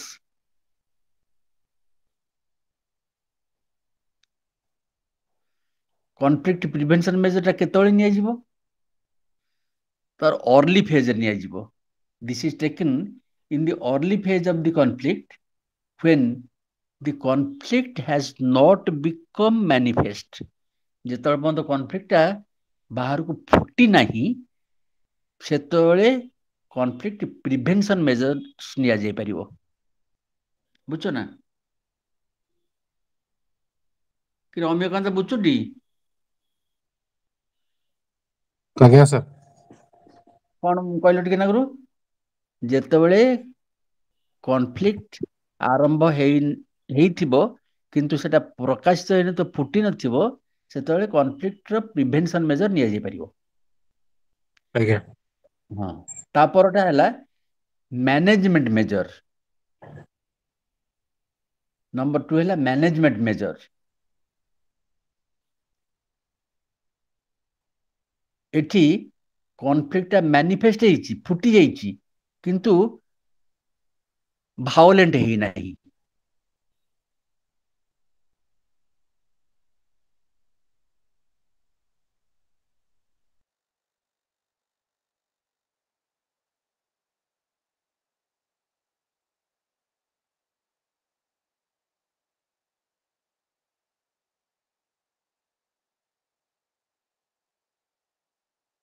conflict resolution ପୂର୍ବରୁ କନଫ୍ଲିକ୍ଟ ପ୍ରିଭେନ୍ସନ ହେଇପାରିବ, କନଫ୍ଲିକ୍ଟ ମ୍ୟାନେଜ ହେଇପାରିବ, ଏବଂ ସବା ଶେଷରେ ଯେତେବେଳେ କନଫ୍ଲିକ୍ଟ ଆପିୟର କଲା, ସେଟା ଫୁଟି ଉଠିଲା, ମ୍ୟାନିଫେଷ୍ଟ ହେଇଗଲା